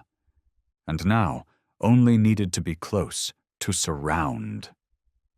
3 months later, that image became the official symbol of the Lila's Watch Foundation, an organization founded not to save sick children, but to protect one final moment. The moment when people usually say, "There's no hope," but something unseen has not yet let go. The Foundation's first motto wasn't on its website. It was carved beneath the image itself. Do not turn off the light if the light has not left. Lila was a co-founder, though only 7 years old. Orion was the living emblem. Elias became executive director. And Silas, once convicted for striking a doctor who refused care, designed the entire intuitive response training model for support dogs. In its first year, Lila's Watch trained 11 child dog pairs. 4 of them demonstrated early detection of seizures or blood pressure shifts before medical equipment responded. 2 were tested in coma care rooms, where patients' brain activity increased in the presence of sustained animal contact. But for Elias, those achievements were not what mattered most. What mattered were the letters, from families who had once lost children, who had once been told to sign quickly, to ease the burden, who had once stopped asking for fear of being seen as delusional. Letters, handwritten and raw, arrived from all over. "My son didn't survive, but he opened his eyes once when the dog entered the room." "My granddaughter was unresponsive until she heard the soft tapping of claws from a Samoyed across the tile floor." "We couldn't keep her, but we kept the final image. She knew who was there, and she wasn't afraid." In a rare interview, when asked what had driven him to build the foundation, Elias answered simply, "Because I nearly buried a child who was still alive, and a dog, who could not speak, screamed at me." At the 1-year celebration of the foundation, Lila stood on a small stage with Orion beside her. She didn't say much. She simply raised a picture she had drawn herself. A girl in the snow, eyes closed. Beside her, a brown wax crayon dog wrapped around her in the shape of a heart. At the top of the page, she had written in blue ink, "I'm not afraid anymore, because I know someone is waiting for me to wake up." The hall fell silent. And in the farthest row, where no spotlight reached, Silas nodded quietly. Orion rested his head on Lila's foot. And Elias, for the first time since the day Claire died, felt something strange. Small, fragile, but certain. His heart was no longer missing a piece. Some stories do not need to be spoken loudly. They only need to be told through a single gaze, like the way Orion looked at Lila throughout their journey between life and death. And there are souls that do not carry words, but whose every action becomes a message of loyalty, of connection, and of healing. The German Shepherd, a breed often known for bravery, intelligence, and devotion, goes far beyond the image of a protector. In this story, Orion was not just a dog. He was the gatekeeper between life and death, the bridge between despair and a miracle. As Anatole France once wrote, "Until one has loved an animal, a part of one's soul remains unawakened." The story of Lila and Orion is a reminder that some beings cannot speak with words, but love with their whole hearts. And sometimes, those hearts are the only force strong enough to hold someone in this world when everything else has let go.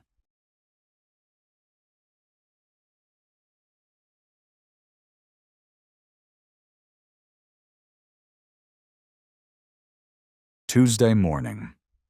The city of Atlanta had just awakened after a night of rain, and the sky beyond the airport's glass panels shimmered with the glaze of early winter sunlight. A light breeze brushed through the rows of flags outside the international terminal, carrying with it the scent of freshly brewed coffee and the rhythmic sound of rolling suitcases gliding over the polished vinyl floor. Terminal 4, like every weekday morning, was overflowing with people. Families overloaded with bags, children screaming for candy, business travelers passing like shadows with wireless earbuds, airport staff tense between delayed flight announcements and streams of passengers trailing behind one another like ants. Everything felt as familiar as it was tedious, until Sable barked. Sable wasn't the kind of dog who made a first impression. His coat lacked the glossy sheen of magazine ads. His ears were always upright, but his gaze rarely moved quickly, unless there was a reason. Sable never barked without cause. Among the airport K9 team, he was known as the Silent Shadow, an odd nickname for a creature capable of detecting dried blood from 3 days ago, or analyzing human behavior simply by standing still. For more than 6 years, Sable had worked alongside Officer Jude Reyes through over 30 operations. From the southern border to international warehouses, from VIP flights to late-night emergency alerts, Sable had always been right. No theatrics, no noise. When other dogs barked on reflex, Sable would merely tilt his head and observe. And only when something truly deviated from his acceptable baseline, the bark would come. Slow, deep, and loaded with warning. Jude once said, "He doesn't say maybe, he says right now, or he says nothing." And that morning, in the heart of Terminal 4, when the first bark broke an 8-month silence, everyone who had ever worked with Sable stopped in their tracks. No one needed to be told, but in their gut, they all knew. Something was wrong. It wasn't the kind of bark that came from a forgotten bag, not the alert reflex to someone approaching the security line. It was sharp, direct, cutting into the spine like a sudden fire alarm. It rang out, clear and unmistakable, a sound rarely heard, especially not from the dog known as the quietest of them all. Even the seasoned staff jolted. A mother tightened her grip on her child. 3 foreign passengers froze mid-step, and in that moment, a stretch of Terminal 4 fell into a chilling, breath-held silence. Jude spun around. The leash in his hand pulled taut as Sable lunged a step forward, body extended as if trying to break through the limits of the rope. But the dog didn't leap into the crowd. He wasn't barking at thin air. Jude had seen combat. He knew what physical instinct felt like, when the body moves before the brain catches up. And Sable, more than anyone, had become that second nature beside him. They had worked together for nearly 6 years, from baggage inspections to late-night trackings in cargo zones. This dog had once saved a unit from an explosion with just a head tilt. And in over 30 missions, Sable had never given a false alert. "What is it, buddy?" Jude asked softly, his voice low like speaking to a person. He shortened the leash, eyes following the direction of Sable's stare. A well-dressed man in a sleek gray suit, hair neatly combed, clean-shaven, with a silver watch catching the terminal lights. On his left hand, he was holding a child around 5 years old, small enough to disappear beneath the hem of the blazer, head down, clutching a frayed teddy bear. They didn't look hurried. Their luggage was tidy, their pace unbothered. Everything was in place. Too in place. But Sable barked as if the world were about to explode. Once, then twice, then a third time.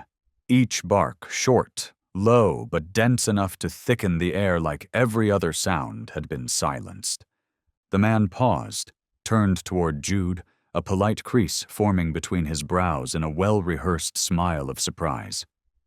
But the boy didn't react, didn't flinch, didn't look. Just stood there, as if the barking hadn't reached him at all. Sable barked again, shorter, enough for a nearby officer to place a hand on their radio. Jude stepped forward 2 paces, raising one hand gently, signaling calm. He nodded at the security station behind him, then walked directly toward the man now facing him with a puzzled expression. "Excuse me, sir.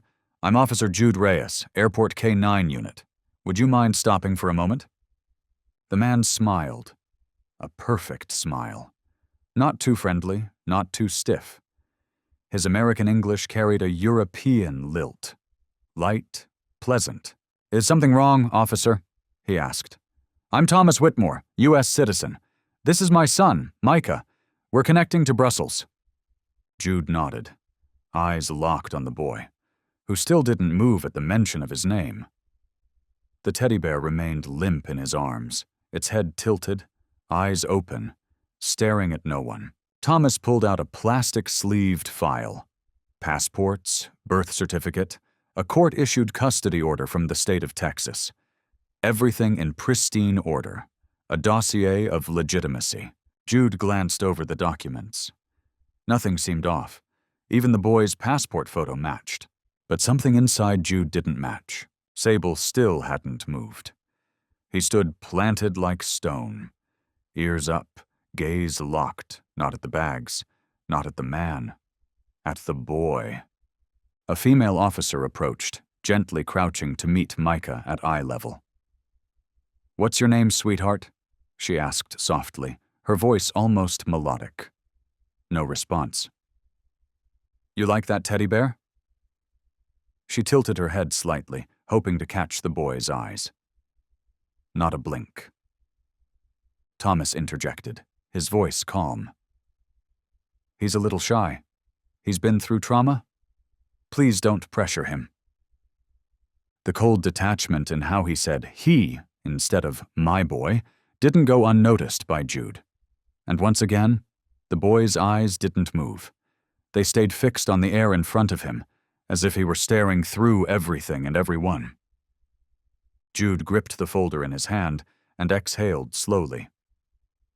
"I understand. But because my working dog reacted, we'll need you to come with us to the private inspection area. It's just a short procedure." Thomas nodded without protest. He was still smiling. And the boy, Micah, still didn't react. They began walking down the side corridor that led to the isolation inspection zone. As the 3 of them passed the mirrored glass wall, Jude glanced sideways. And right there, in a flash of reflected light, he saw it clearly. The man hadn't looked at the boy once. Not like a father, not like a guardian, but like someone towing silent luggage. There was nothing wrong with the documents.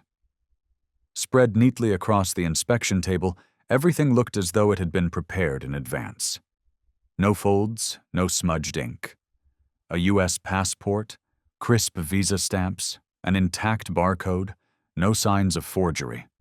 A notarized guardianship document from a Texas court, complete with a case number and even a certified extract from local administrative records. The man's name was Thomas Whitmore. The child's name was Micah Whitmore. The file also included a medical declaration, a travel reason, booking confirmation, and an international flight itinerary from Atlanta to Brussels, with a continued leg to Geneva for special trauma recovery therapy for children. It was a believable reason. Perfectly worded. Without a flaw. Jude flipped through each page, eyes moving steadily just as they always did during document checks. But something in his mind didn't align. Not because the data was false, but because it was all too precise. Thomas sat still, his hands resting lightly on his knees. His eyes occasionally flicked toward Sable, as if assessing whether the dog had been properly trained. He didn't appear nervous. He didn't defend. He didn't avoid eye contact. If this were a movie, Thomas would be the kind of character that left the audience uneasy. Too perfect, to the point of being chilling. And in the corner of the room, Micah stood motionless. He wasn't restrained. He wasn't locked in place or told to stand there. But he didn't move. Didn't sit. didn't ask to leave. Jude glanced past the glare of the reflective glass. The boy hadn't changed position since entering, still holding the worn teddy bear, head tilted slightly, eyes open but focused on no one. No sadness, no fear, no resistance. Just emptiness. That wasn't the look of a sulking child, nor the timidness of a shy boy. It was a gaze drained of whatever was left of his human presence, replaced by a state of sheer endurance. Emily Hayes, the social worker called in for temporary observation, approached Micah with the care of someone who'd spent years working with trauma-affected children. She knelt beside him, aligning her knees with his feet. She didn't touch him, didn't rush. She simply sat, present. "Micah," she said softly, just loud enough to float through the stillness. The boy didn't move. She tried again. "Are you tired? Would you like some water?" Still. No motion. No turn of the head. No nod. No shake. Only the hand clutching the bear, tightened slightly, then loosened, then tightened again. That single motion repeated 3 times in the next 5 minutes. At the opposite table, Jude addressed Thomas in a respectful tone.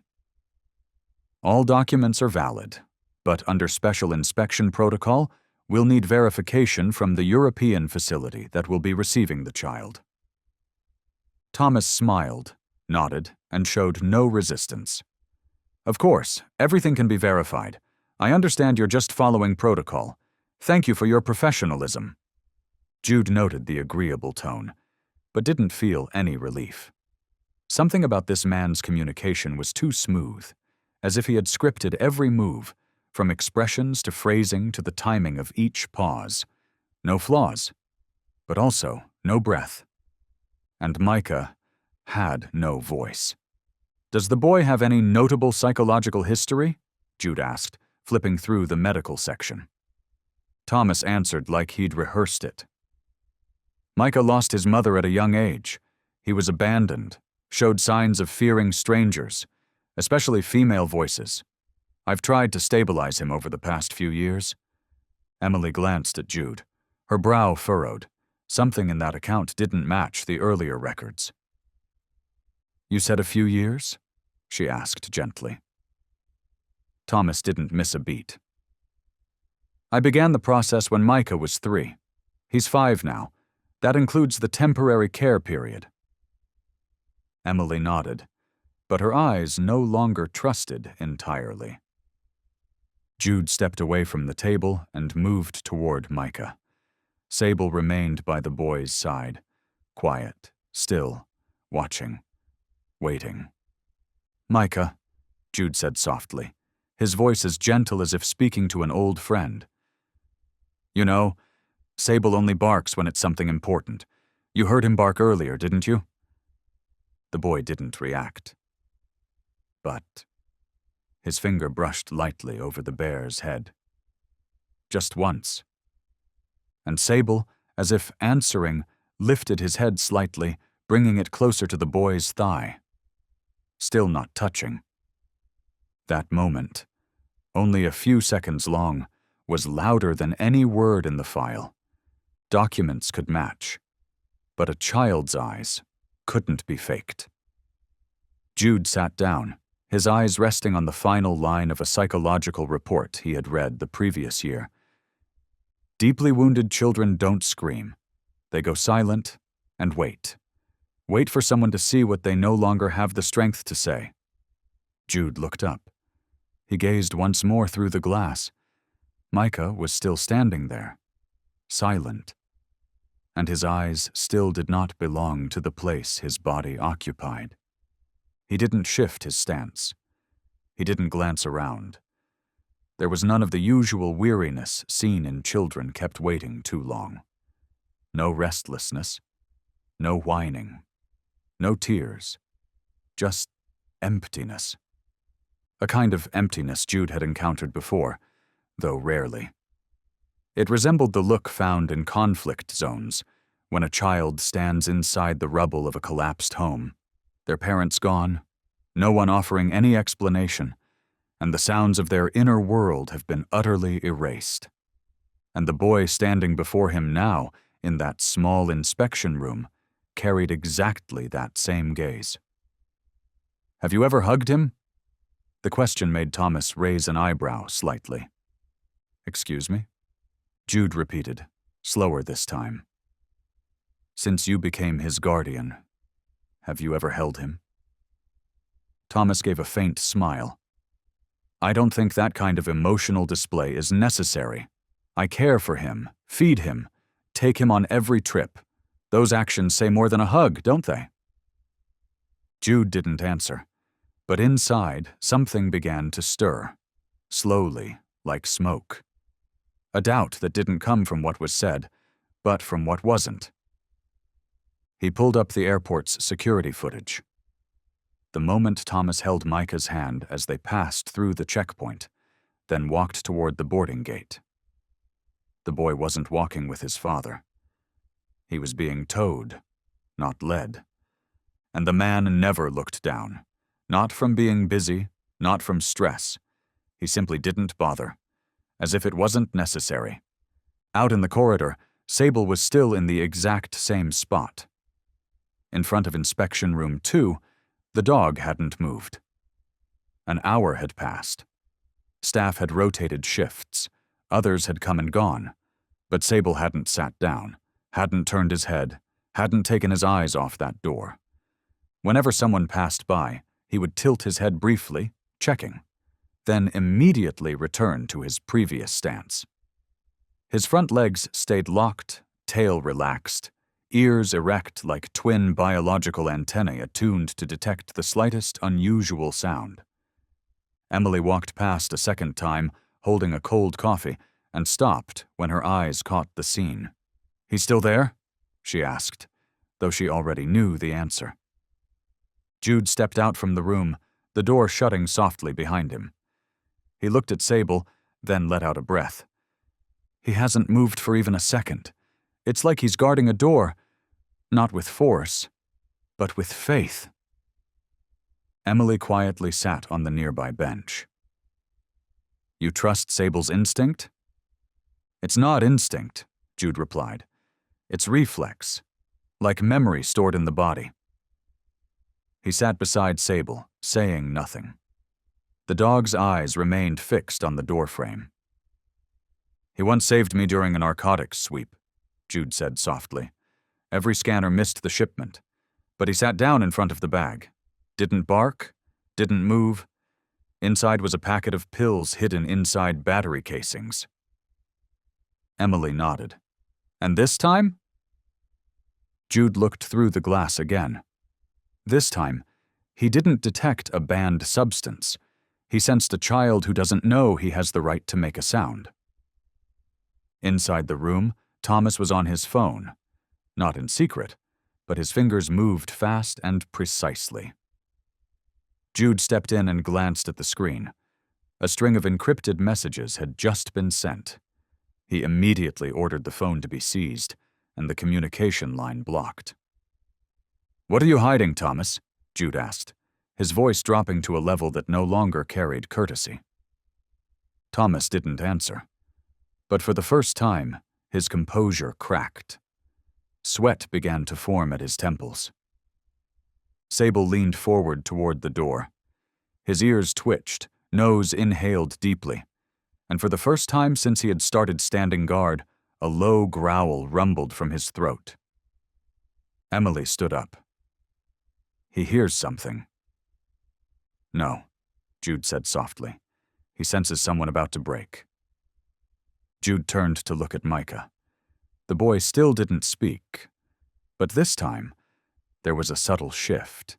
His hands released the teddy bear, letting it rest on his lap, and his fingers gently touched the tabletop in front of him, as if testing the surface of something unfamiliar. Jude murmured to Emily, "Give the boy paper and crayons. Don't ask him anything. Just hand them over." Emily nodded. Sable remained at the door. He didn't flinch. That door, at that moment, was no longer just a boundary between an inspection room and a hallway.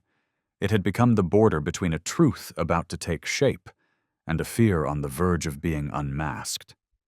And the only being willing to stand between those two worlds was a dog. A dog who had never barked without cause. A dog who didn't need commands to act. A dog who didn't need to know the child's name, only to know that no one had ever truly called him by it. Emily entered the room carrying a stack of A4 paper and a small box of crayons. Not expensive, not in a shiny case, just a worn cardboard box, reused from previous trauma sessions with children. She said nothing. She pulled up a plastic chair beside Micah. Not directly in front of him, but diagonally, just enough to be present without pressure. The boy didn't turn his head, didn't look at the box, but the tiny hand resting on the teddy bear's head stopped moving. Emily placed the first sheet on the table. Then, without a word, she took a single brown crayon and set it down gently on the corner of the paper, near Micah's right hand. She didn't urge, didn't say, draw, didn't explain anything. She simply sat. In silence. 12 minutes passed. The only sounds were the steady ticking of the air conditioning above and the white light humming from fluorescent tubes overhead. Micah still didn't move, but his eyes began to land on the crayon. Not directly, just a glance. Brief. Once. Then he looked away. On the third glance, Emily gently moved the box of crayons, sliding it closer, just enough to touch his elbow. And then, he picked one up. Not the brown crayon, but the black one. Micah placed the tip against the paper. It wasn't a straight line. It was a circle. Then 2 pointed ears. A long body, 4 legs, a tail, arched upward. Emily watched the image slowly appear. A dog. Not detailed, but clear enough to recognize that this was the first image the boy chose to name something inside himself. The crayon moved slowly, but his hand did not tremble. He didn't look up, didn't search for a reaction. He just drew, as if pulling memories out from a place long locked. When the dog was finished, he paused, then switched to blue. He drew a long rectangle, 2 short wings, square windows. An airplane. No one spoke. No one even breathed. Jude, watching through the glass, didn't need sound, because everything was being spoken in color and silence. Then came the skin-toned crayon. Micah picked it up and drew right in the center of the page, beneath the airplane. A figure. He began with the head, round, with ears, the collar of a shirt. But when he reached the face, Micah didn't draw eyes, no nose, no mouth, just a blank face, as if it didn't matter, or didn't exist. Emily pressed her lips together. She had seen children draw monsters with jagged lines or black out their faces in anger. But Micah didn't do that. He left it blank. And that emptiness was more frightening than any distorted form. When the drawing was finished, he didn't hand it over. He didn't turn the paper toward Emily. He simply pushed it forward slightly, pulled his hand back, and rested his arms on the table. His head tilted, eyes looking down toward the lower right corner. Emily waited a moment, then lightly touched the edge of the paper. She turned it gently to get a clearer view. A dog, an airplane, and a man with no face. She didn't ask. She just placed her hand on the table, near him, but not touching. "He's telling a story," she whispered, almost to herself. Jude entered the room after requesting permission. He sat far enough not to invade the moment.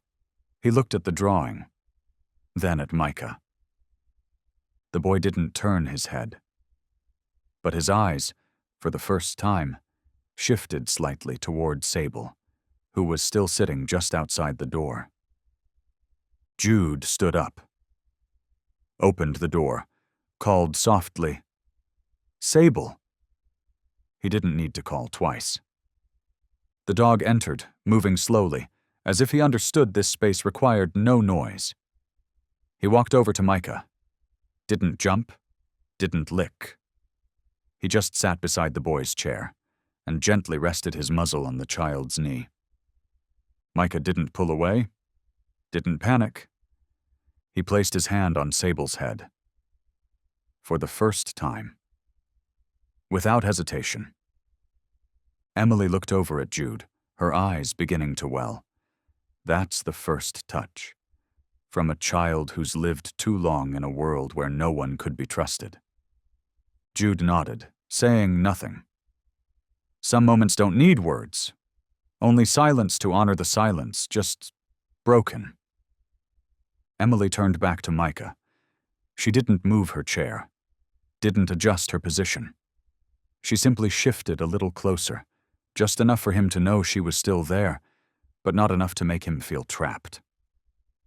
On the table lay the drawing, a dog, a plane, and a man without a mouth, still between them like a quiet testimony no one dared disturb. Emily gently touched the corner of the paper. She didn't lift it. She didn't ask, "What did you draw?" She just touched one image. The dog. "Is this you?" she asked softly, her voice like breath. Micah nodded. Slowly. Very slowly. But clearly. For the first time, he confirmed something through his own action. Emily didn't smile. She simply placed her hand over her chest, as if moved by instinct, then shifted her gaze to the faceless figure beneath the plane. "And this one?" She touched the image without a face. "Is that your dad?" Micah clenched the crayon in his hand. Once. Twice. Then he let go. The crayon fell onto the table with a sound so faint it was barely audible. But in that room, it rang like an explosion. Micah bowed his head, wrapped his arms around Sable a little tighter. And then, in a voice as thin as wind slipping through a crack in the door, he said, "No." Emily shivered, not because of the answer, but because of how it was spoken. A single word, but one that had passed through more scars than most ever know. Jude tightened his hands on his knees. Emily stayed where she was. No comforting words, no more questions. She simply let the answer hang in the air long enough for no one to dare deny it. Sable didn't move. The dog kept his head on Micah's knee, like a pillar standing firm against the wind. Still, but holding steady. Micah blinked. Once. Emily saw it. His eyes didn't glisten with tears. Nothing fell. But they opened wider, as if in that moment a beam of light had finally broken through a dusty layer of glass. Jude stepped outside. He didn't need to hear more. From that moment, the case had shifted. It was no longer about verifying documents, no longer about matching records, no longer about explanations from a courteous man. It was about rescuing a child from a prison with no walls. Outside, the door closed gently behind him. He pulled out his phone and called the data department. "Match Micah Whitmore's passport with the Interpol database. Priority level 1. Cross-reference with any missing child cases with matching images." The voice on the other end confirmed. While waiting, Jude walked back toward the hallway, where Sable had once stood for an hour without moving. That space was now quiet, like a memory freshly rewritten. He stopped in front of the door, placed his hand gently on the metal handle. The cold steel felt like a thin blade. Emily was still in the room. She took another blank sheet, said nothing, just slid it toward Micah, along with the crayon box. Micah glanced at it, didn't reach for it right away. "Does Sable have any friends?" Emily asked, directing the question to no one in particular. "Just enough to open a safe space." Micah turned to look at Sable. This time, his gaze was no longer empty. There was searching in it, a forming question. Presence. He picked up a crayon, orange, and began to draw. A collar around the dog's neck. At that very moment, out in the hallway, Jude received a message from the data team. Match confirmed. Micah Morrow, French citizen, missing from Marseille. Reported 73 days ago by biological mother, Iris Morrow. The name appeared like a beam of light cutting through the thickest clouds. He typed his reply immediately. Contact Interpol. Activate emergency reunification protocol. Is the mother alive? The message came back. Yes, under protection in France. Ready to travel upon official request. Jude tightened his grip on the phone. His eyes stung slightly, not from exhaustion, but because a crack had opened and light was coming through, and he knew he wasn't alone. Behind that door, a child had just named the truth. A woman had been waiting for more than 2 months for someone to believe her. And a dog had just turned silence back into speech. Marseille, France. A room with nothing remarkable. White walls with chipped paint near the window frame. On the table, a cup of cold tea and a faded photograph. A woman with curly hair sitting beside a smiling boy, around 3 years old. His arms wrapped around a teddy bear, his cheek resting on her shoulder. Iris Morrow no longer looked at the picture. She knew every detail by heart, every fold in her son's shirt collar, every reflection of light in the corners of her own eyes. Her hands rested in her lap, fingers intertwined. They didn't tremble, but something inside her had long stopped moving, as if each breath was only enough to keep her posture upright, not to live. The last time she saw her son was a Wednesday morning. They had walked to the local street market. Micah had asked for a strawberry ice cream. Iris said, "After lunch, sweetheart." He had pouted, kicked at a tree trunk. But 5 minutes later, he held her hand again. They never made it to the fruit stall. Micah let go of her hand and vanished. No scream, no struggle. No one saw anything. Iris shouted. She ran frantically through the market. She asked every person, every vendor. But the eyes that met hers weren't the eyes of witnesses to grief. They were the eyes of doubt. 2 hours later, Iris stood in the local police station. She had no husband, no relatives, no witnesses, just a paper form, and a blurry photo taken on an old phone. "Are you sure your son didn't run off on his own?" one officer asked, leaning back in his chair. "Do you have any psychological conditions? Any custody disputes recently?" Iris answered each question, calmly, steadily, breath by breath, but every word bounced off invisible glass. There was no one on the other side to receive them. "We'll look into it. There's not enough evidence to open an abduction case. You should go home. We'll call you if anything turns up." They never called. Not once. Even though she called every day. Even though she wrote formal requests. Even though she waited outside the police station gates for hours. 73 days. She couldn't remember the last night she'd slept. She stopped making coffee. Stopped turning on the kitchen light. But she never removed her son's bedsheet. Never moved his pillow. Because the scent of him was the last thing she could still hold on to. Then one day, someone from a humanitarian organization came to her door. They said, "There's been a sign." They made no promises. only said that a child named Micah Morrow had appeared in a verification process in Atlanta, USA.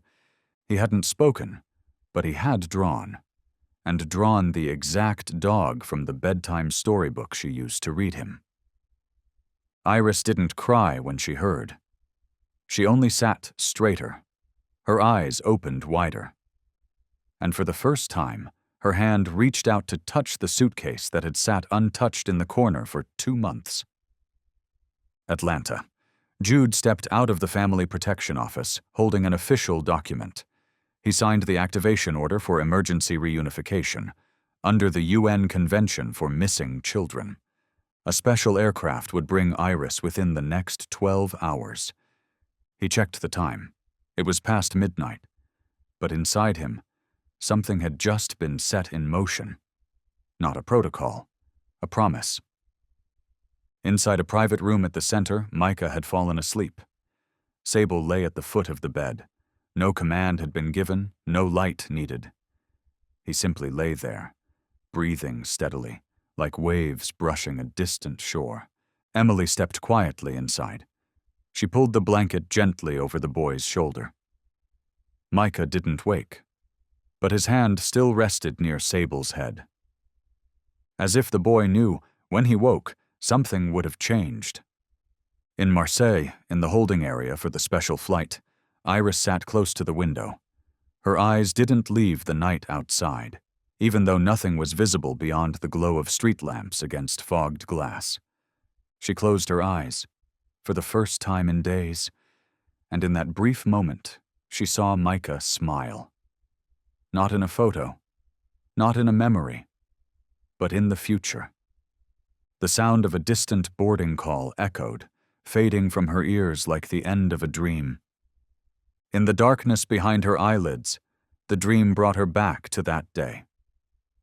She saw herself standing in the street market, hands empty, back damp with sweat, sunlight cutting across her knees. She ran past the orange stall, the cheese stall, circling back again, calling Micah's name, louder and louder until her throat gave out. No one stopped. No one asked if she needed help. One man selling antiques even muttered with a smirk, "Kids, they just love to hide." She didn't know how long she had run. By the time her steps slowed, her knees were bleeding. She collapsed onto the steps of a public phone booth, hands trembling as she dialed the police. At the station, she spoke French that wasn't quite fluent. Her Moroccan heritage colored her accent. Her voice was fast, broken, repeating the words "mon fils" more times than she could count. The officer on duty, a woman, interrupted her with a flat tone. "Do you have evidence that the child was kidnapped? Any security footage, witnesses, threats?" Iris shook her head. He just disappeared. Just now. Less than an hour ago. The woman nodded slightly and looked up at the wall clock. Minors cannot be reported missing until after 24 hours if there are no special circumstances. Iris stood still for a moment. 24 hours? If I wait 24 hours, who will still have seen my boy? She tried to hold back her tears. "Please, he's only 5. The officer opened a drawer, pulled out a form, and placed it on the cold metal table. "Fill this out. We'll file it, then wait for processing." Iris went to 3 different police stations over the next 3 days. Each one asked for copies of the birth certificate, legal custody papers, residency permits, and something no one said aloud but she could always feel, a lawyer. But she didn't have a lawyer, no money to hire one. Her ex-husband had disappeared when Micah was only 18 months old, never sent a cent of support, never a single message. Her dream dragged her through long hallways that smelled of mildew, where she sat on plastic chairs lined against walls, waiting for an authorized officer to review the file. She clearly remembered a man in a blue shirt placing an uncapped pen on the desk and saying, "You can't prove the disappearance wasn't voluntary. No cameras, no signs of struggle. Maybe the boy just wandered off." "He's 5," Iris whispered. Sometimes children are more clever than we think. And you seem overly sensitive. Have you ever been diagnosed with any trauma-related conditions?" That sentence was the final blow. In her dream, Iris saw herself stand up. Not crying, not screaming, just staring straight at them, turning to stone. A mother turned to stone in the eyes of the system, because she didn't fit the model they found easy to believe. No wedding ring, no perfect accent, no evidence, only a heart and a scream and a fear no one considered enough to act on. A beep from the airport intercom brought Iris out of her thoughts. She blinked once and exhaled. Her hand tightened around the strap of her bag. Inside, a blurred photo, laminated again in clear plastic, an unsent letter, and the little shirt her son had left in the laundry basket that final morning. She stood up, no longer crying, no longer stone. Now just a mother, this time with someone who believed her. On the other side of the ocean, in a silent interrogation room at Atlanta International Airport, flickering fluorescent light hovered over a cold metal table where Thomas Whitmore sat with arms crossed. His suit was still intact, but his collar was undone, his forehead damp with sweat, and his composure crumbling, bit by bit. Jude Reyes sat across from him, a file open but untouched. He didn't need more data.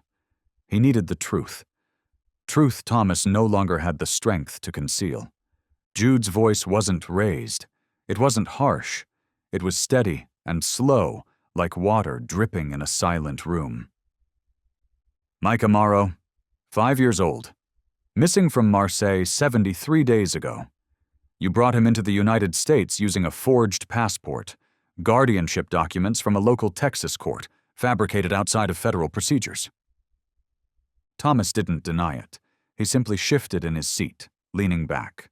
A man whose mask had been stripped away, now left with nothing but dry logic, trying to dress itself in moral fabric. The boy needed a chance, Thomas said, almost whispering, his eyes fixed on an indistinct point on the table. A life his biological mother couldn't give him. Jude looked up, nodding slowly. So you decided you had the right to choose that for him? Thomas met his gaze. For the first time, his eyes reacted. No one else was doing anything. The system abandoned him, a child wandering unprotected. I saw that, and I acted. You saw a child walking with his mother, and you acted, Jude corrected, his voice calm but sharp as a blade. Silence followed.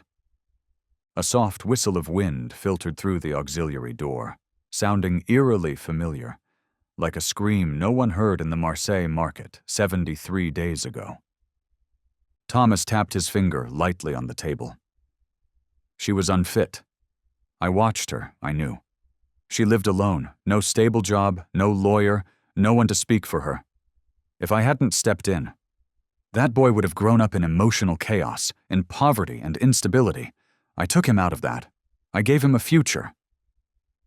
Jude didn't move, but inside those words, a future rang like hollow metal, cold, hard, empty.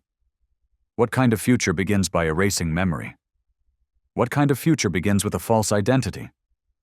And what kind of future begins by teaching a child that his mother is dead? Thomas didn't reply right away, but his eyelid twitched.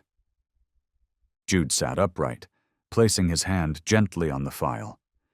You say you wanted the best for Micah, but you haven't looked him in the eyes once during the 2 hours you've been in custody.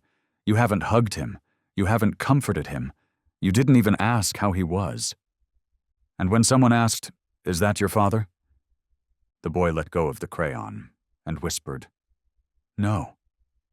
A slight twitch at Thomas's jawline. His hands clenched, not out of remorse but because he realized the child he thought could be programmed had broken free with a single word. "Number, you used to work in private security, didn't you?" Jude asked, shifting to a formal tone. There are records of unusual wire transfers from accounts in Texas, Luxembourg, and Dubai. Has anyone else ever helped children like Micah? Thomas said nothing. Sweat began collecting at his hairline. You're not acting alone, are you? Jude continued, his voice measured. You're part of a chain, a covert network, operating under the guise of child rescue to re-establish control through a legal front. You're not the first, and Micah won't be the last. This time, Thomas looked up, and in his eyes, for the first time, there was no logic, no rationalization, only fear, not of the law, but because the truth had slipped beyond his control. Jude stood, closed the file. Your reasons don't change the reality. Your reason was just a mask. You didn't save anyone. You stole something that wasn't yours and wrapped it in a beautiful label. Thomas lowered his head. He said nothing. Jude stepped out. Before closing the door behind him, he said, not to anyone in particular. A child doesn't need someone to replace his mother. He needs his mother, and this time he'll hear her voice again, calling him by his real name. Hartsfield-Jackson Atlanta International Airport, Internal Security Gate, 8:43 p.m. The overhead speakers echoed down from the ceiling, blending with the sound of rolling suitcases, plastic wheels gliding across polished floors, and scattered conversations in dozens of languages. No one turned their head for the woman with disheveled brown hair racing down the escalator, almost at a run. Iris Morrow held in her hand a printed clearance document with faded English words. Special clearance, reunification protocol, child identified Micah Morrow. She wasn't sure she understood all the words, but she recognized the name. His real name. And that was enough to push every fear to the bottom of her chest, leaving room for only one thing: a heartbeat that was ragged, urgent, and undeniable. She rushed past 2 security checkpoints. A guard stepped forward, raising a hand reflexively. Ma'am, this area is— I am the mother. My son, Micah. He's here. He was missing. Her voice cracked in rhythm, sentences tangled in French and English. The guard froze, confused. He repeated, Do you speak English? Slow down, please. I'm his mother, she said louder. His name is Micah Morrow. She held out the paper, her hand shaking, her throat caught in a language no one needed to translate. The panic of a woman who had once lost her child. Another officer approached. A young black woman in a pale blue uniform glanced at the paper, then at Iris. Hey, this is from the DOJ case file, isn't it, Micah? Oui, yes, Iris nodded rapidly. C'est mon fils. Please, I need to see him, please. The woman nodded, but gestured gently for Iris to step back. Okay, just wait a second. We need to call someone. Iris didn't understand everything, but she stopped. She stepped back toward the wall near the checkpoint counter, leaning against the cold glass, her eyes sweeping across the hallway, as if her boy might walk through any of the doors. Every child that passed made her heart clench. But none had the right face. None walked the way he did. None held a teddy bear with a frayed patch on the left shoulder. A tall security officer arrived. He spoke into his radio, then turned to Iris. Ma'am, come with me. Your son is safe. He's here. You'll see him soon. Iris looked at him, uncertain if she understood everything, but she recognized that look. It wasn't the look of suspicion from the Marseille police. It wasn't pity. It was the look of someone who believed her. They led her through a long hallway. Fluorescent lights reflected dimly off white tile floors. Every footstep echoed in her ears like knocks on the door of her heart. She didn't know how far she had walked, only that each step felt like a day she had lost. And this corridor was the bridge between 73 days and one word. Mama. A door opened. Jude Reyes stood there, no longer the officer, no longer the interrogator. Just a witness, a man who had seen a storm pass and knew the most important things weren't written in any report. "Iris Morrow?" She nodded. Jude spoke slowly. "Your son is in the family center. He's safe. He's been waiting. But I need to prepare you. He hasn't said much, not until recently. But he's not afraid anymore." Iris didn't respond. She tightened her grip on her bag. Her chest rose and fell with deep, held breaths. Jude guided her down a smaller hallway. A window revealed the room inside. Soft yellow light, a chair, a cloud-patterned rug. Micah was there, teddy bear in his arms, Sable lying beside him, head resting on the boy's leg like a sleepy bodyguard. Iris stopped. Her knees weakened. Her hand grabbed the doorframe. She didn't dare open it, not because she was afraid, but because this was the first time she had seen her son alive, after 73 nights of seeing him die in her mind. "Can I?" Jude nodded. "You don't need permission anymore." She pushed the door open. No sound, only footsteps on the carpet, and the short breaths of someone who had been holding hers for too long. Micah looked up. His eyes widened, and for 1 second the world stopped turning. Then came the sound, not a scream, not a sob, but a single word, hoarse, trembling, yet clear as light through darkness. "Mama." One word. But in that room, it rang like a bell striking the heart, awakening everything buried beneath doubt, fear, and 73 days of silence. Iris didn't run. She flew across the space between memory and loss, through the cold of nights without the sound of her son's breathing, past the rejection slips, the skeptical glances, and every hour spent in soulless government offices where no one met her eyes. She dropped to her knees, wrapped her arms around Micah, without needing to know whether his arms would lift in return. Because a mother doesn't hug to be hugged back. She hugs to prove that her flesh and blood is still breathing. Micah didn't resist, nor did he collapse into his mother's arms like other children might. He simply stood still. His arms hung loose, his eyes wide, as if unable to catch up with the overwhelming wave of emotion unfolding around him.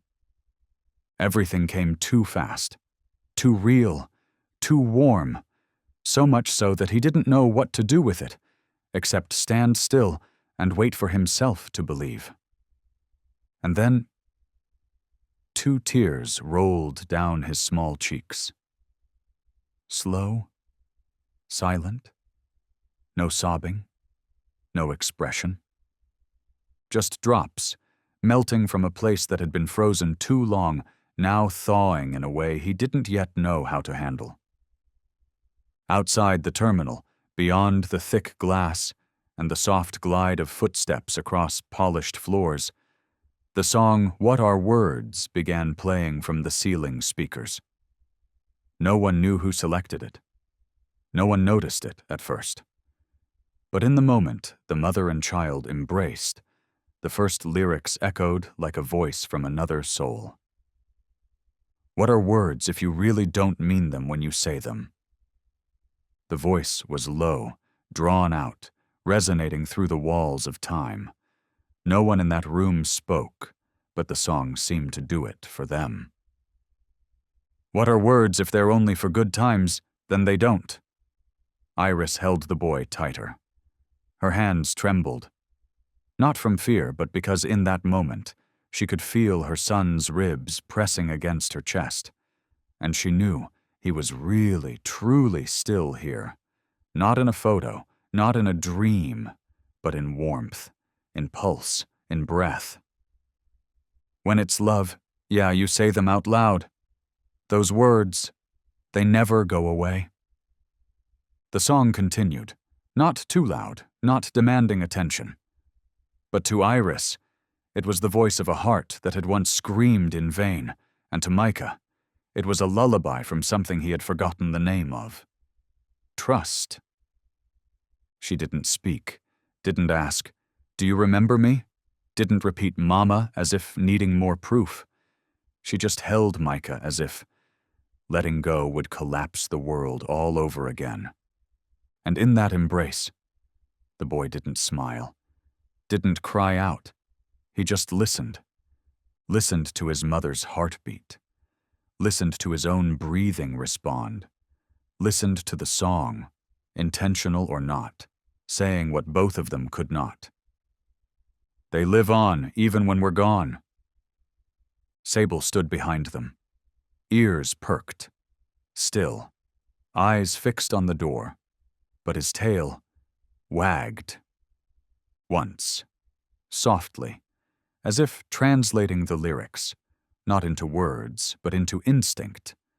Loyalty needs no language, love needs no repetition, and a promise needs no declaration, only the right soul, at the right time, with the right heart. Sable remained there, in the same spot, just a few steps from the chair. He didn't bark, didn't jump in joy, didn't break the silence with any excited reaction. He stayed alert, ears up, back straight, eyes half-lidded, but every muscle mapped that room as conditionally safe. Only one thing had changed: Sable's tail.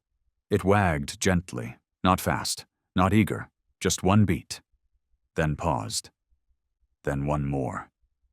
Like a heart returning to life, not rushing but cautious, as if the dog was saying, "We still need to be careful, but at least tonight we can breathe."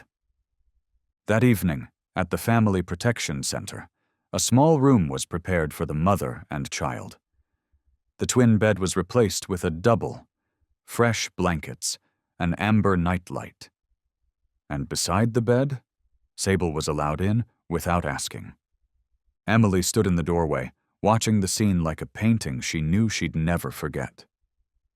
Micah, nestled against his mother, his head resting on Iris's chest, still holding his old teddy bear, not to shield himself this time, but to share space with someone else.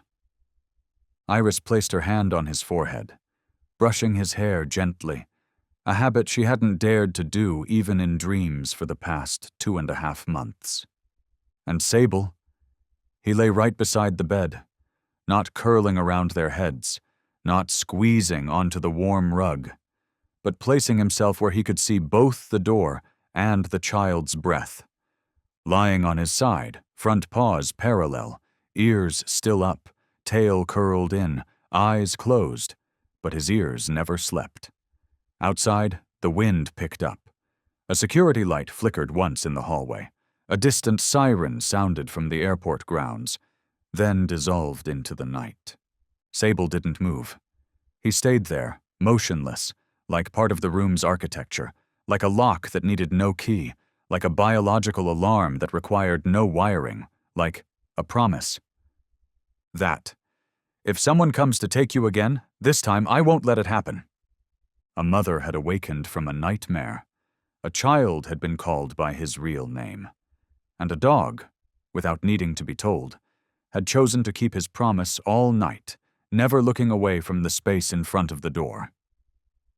The next morning, at 6:15 a.m., a center staff member entered with a breakfast tray. They didn't dare knock, only opened the door slightly and froze. In the soft golden light, the mother still slept, arms wrapped around her child. Micah hadn't turned his back, hadn't tensed his body. He slept with relaxed legs, his cheek pressed into the collar of her shirt, as if every cell had returned to where it belonged. And Sable still lay there, in the same position. Only his eyes had been open for a while, and his gaze still fixed on the door. When the staff member stepped back, Sable glanced once, then wagged his tail. He didn't bark, didn't rise, just wagged, like saying, "I know, but don't wake them. They're sleeping for the first time as a family." Federal Courthouse, 3rd floor, hearing room 6. No cameras, no journalists, no press crowding the door like in usual hearings. The witness protection order had been signed at 3 a.m. Micah was now classified as a minor survivor of a cross-border abduction.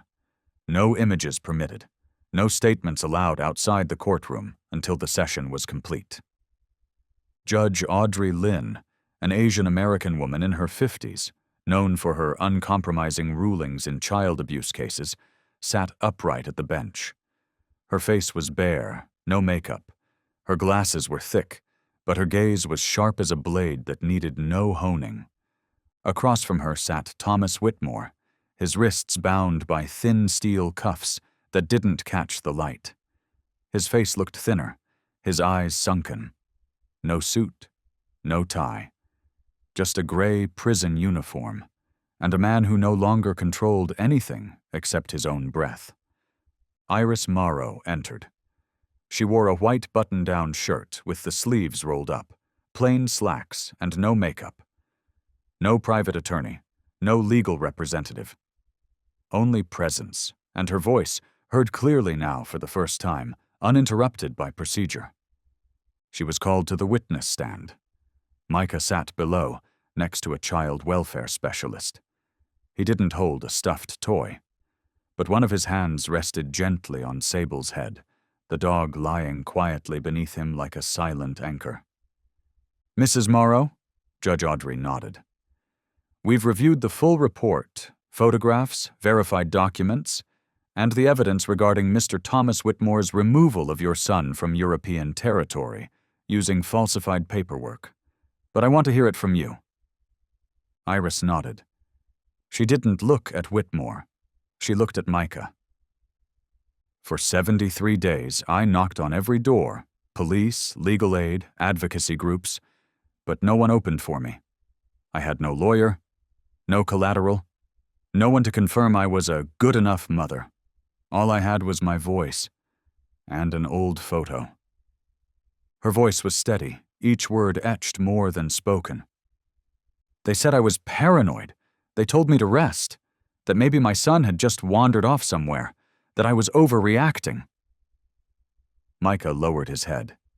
His shoulders pulled inward, as if all the gazes in the courtroom made him want to disappear completely. Sable moved, just slightly, one paw shifted closer. He didn't rise, didn't lean in, just nudged a front paw forward by half a hand's length, enough for the boy's toes to lightly brush his fur. Not comforting, not cuddling, not like a household dog taught to nuzzle or whimper when its owner is sad. Sable didn't learn those things. He didn't need to. His instinct was always the same, to stand between threat and what must be protected, without needing a command. And in this moment, inside a federal courtroom thick with formality, where words, law, and authority fought to define what was right, Sable was the only pulse helping Micah stay grounded. He didn't look at Micah. He looked at the defendant's table. Sable's gaze was unnervingly firm. No growl, no bared teeth. But the way he raised his head, pointed his snout, and sharpened his ears mirrored exactly the stance he had taken that day in the airport, when he first sensed Micah was being taken from his world. If Sable hadn't barked that day, if Jude Reyes hadn't trusted his instinct, if that dog had stayed silent like part of the background, Micah wouldn't be here today, wouldn't have had the chance to say mama, wouldn't have drawn a dog, an airplane, and a man with no face. Sable was the first to notice what all the professionals, officials, and system access holders missed. He wasn't trained to empathize, but he sensed fear that had no scent, silence that was unnatural, and chose not to leave the door where Micah had been held. And now, in this courtroom with no cameras, no applause, no reporters, Sable was present once again, not to validate a statement, but to guard the truth from being taken again. Because he knew Micah was now closer than ever to freedom, to family, to his real name, spoken in a real voice, to a mother nearly erased by a system for lacking a lawyer and perfect pronunciation, And Sable would not let anyone, not one, destroy that. The shift in his paw wasn't just a gesture. It was a declaration in the language of bodies, solid, silent, but undeniable.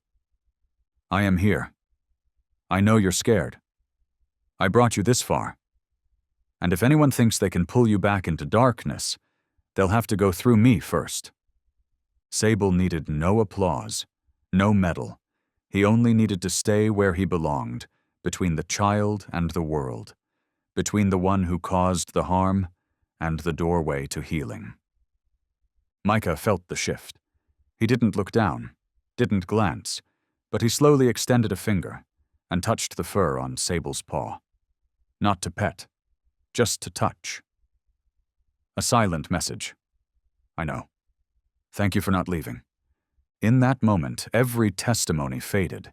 Every argument, every justification felt distant and hollow. Because truth doesn't need to be shouted.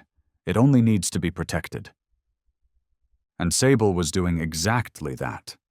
Not with a bark, but with his presence, with his stillness, with the eyes of a bodyguard who needed no badge. Iris continued. That man, the one sitting there, had documents, degrees, money, and that was enough for people to believe him. She clenched her hands together.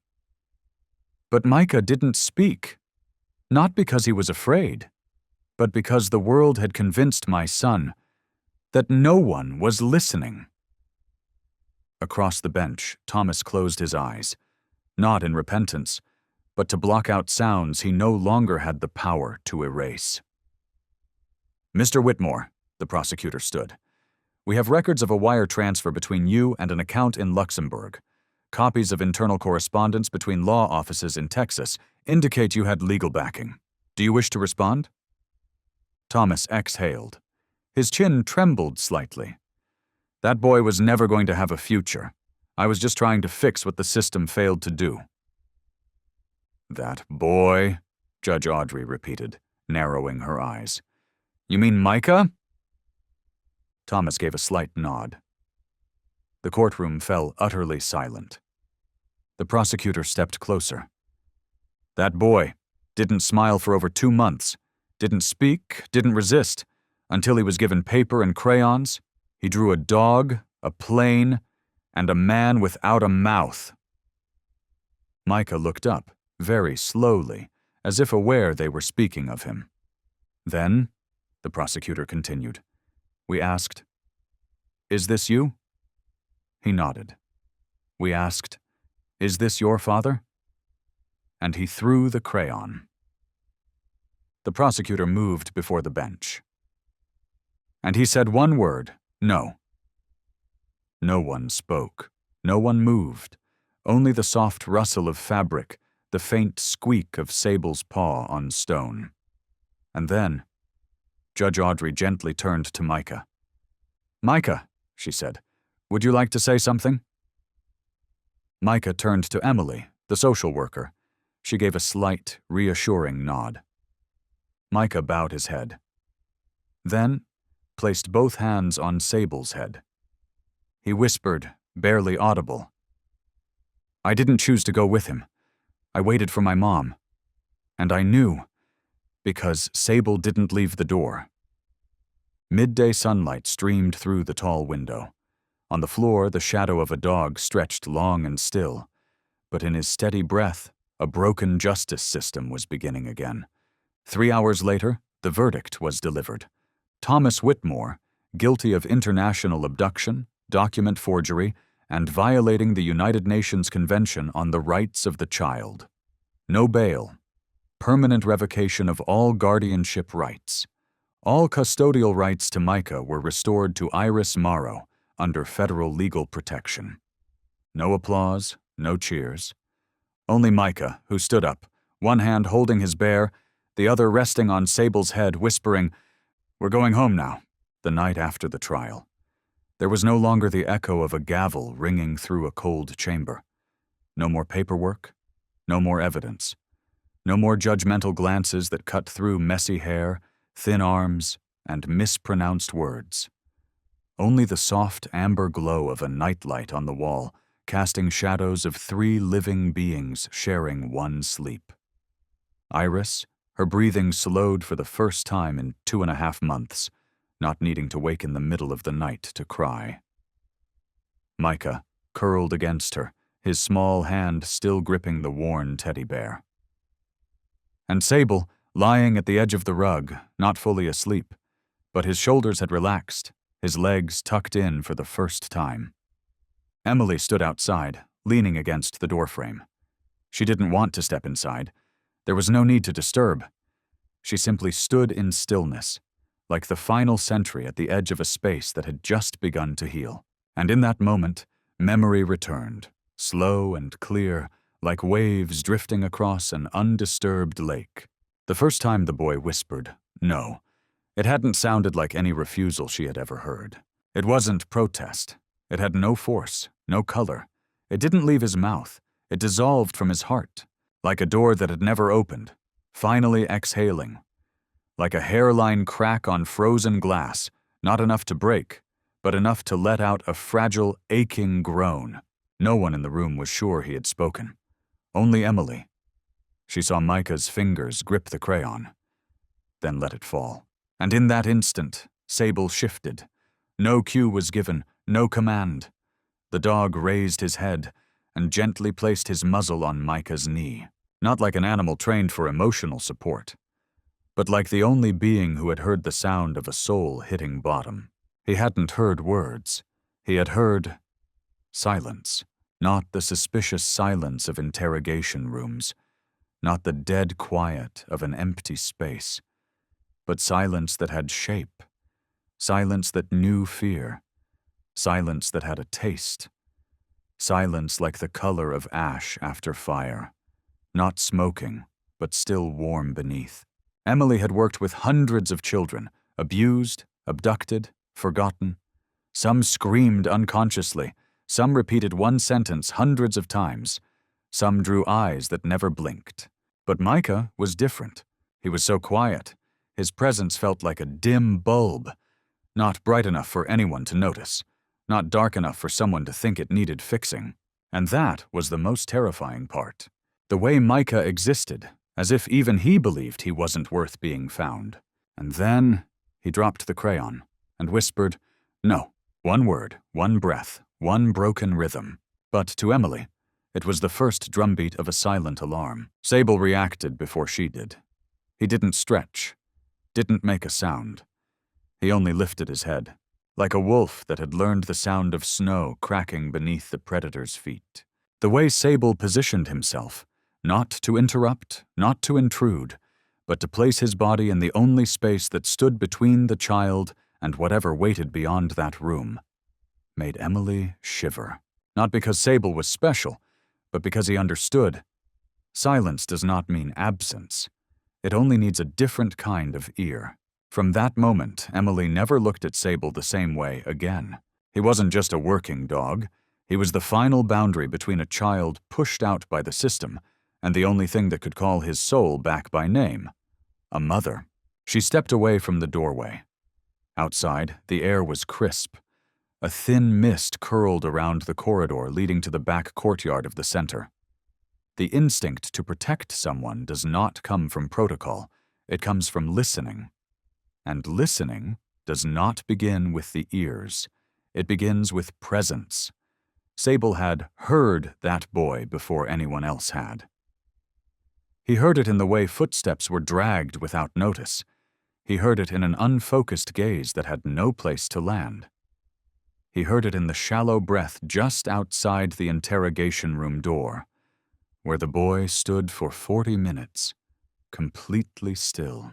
And now, with justice spoken, a mother returned, and the light opened up. Sable still lay there, beside the rug, not fully asleep. Because he knew. The most painful thing in the world is not the scream itself. It's when no one hears it. And if ever again someone stops listening, Sable will hear it first. The next morning, 6:12 a.m.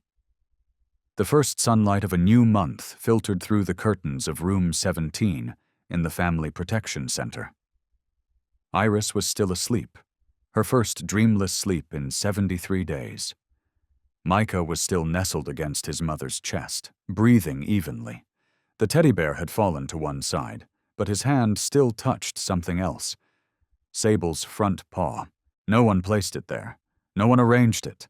They found each other, through the reflex of two beings whose voices had once been smothered. Emily stood outside the door. She didn't knock. She simply leaned in and clicked the shutter. No flash, no perfect framing, no lighting adjustment. Just a single moment, captured as if the heart of the whole story had just exhaled. A mother, sleeping on her side, holding her child. A child, no longer tense. A dog, no leash, no command, yet still in place. And the morning's golden light, painting the wall behind them with three overlapping silhouettes, like a map that needed no legend. The photograph had no title, and it didn't need a caption. Because anyone who's ever loved, ever lost, ever been misunderstood, or ever waited for someone to come back would understand the meaning in the first second. Not for the papers, not for the court, just to say, I was there, and it happened, and they found each other. That same day, Micah was issued new identification with his real name, Micah Marrow. Nationality? French. Iris signed the legal custodial form, and at the bottom, beside her signature, was a space. Other guardian figure, if applicable. She asked, "Can I write down a dog?" The clerk chuckled. "You write it. We'll take care of the rest." And so, under guardian figure, non-human, appeared a handwritten line. Sable, protecteur silencieux. Sable, the silent guardian. By late afternoon, the three of them left the center. Iris held Micah's hand with one arm, the leash in her other. Sable didn't walk ahead, nor did he lag behind.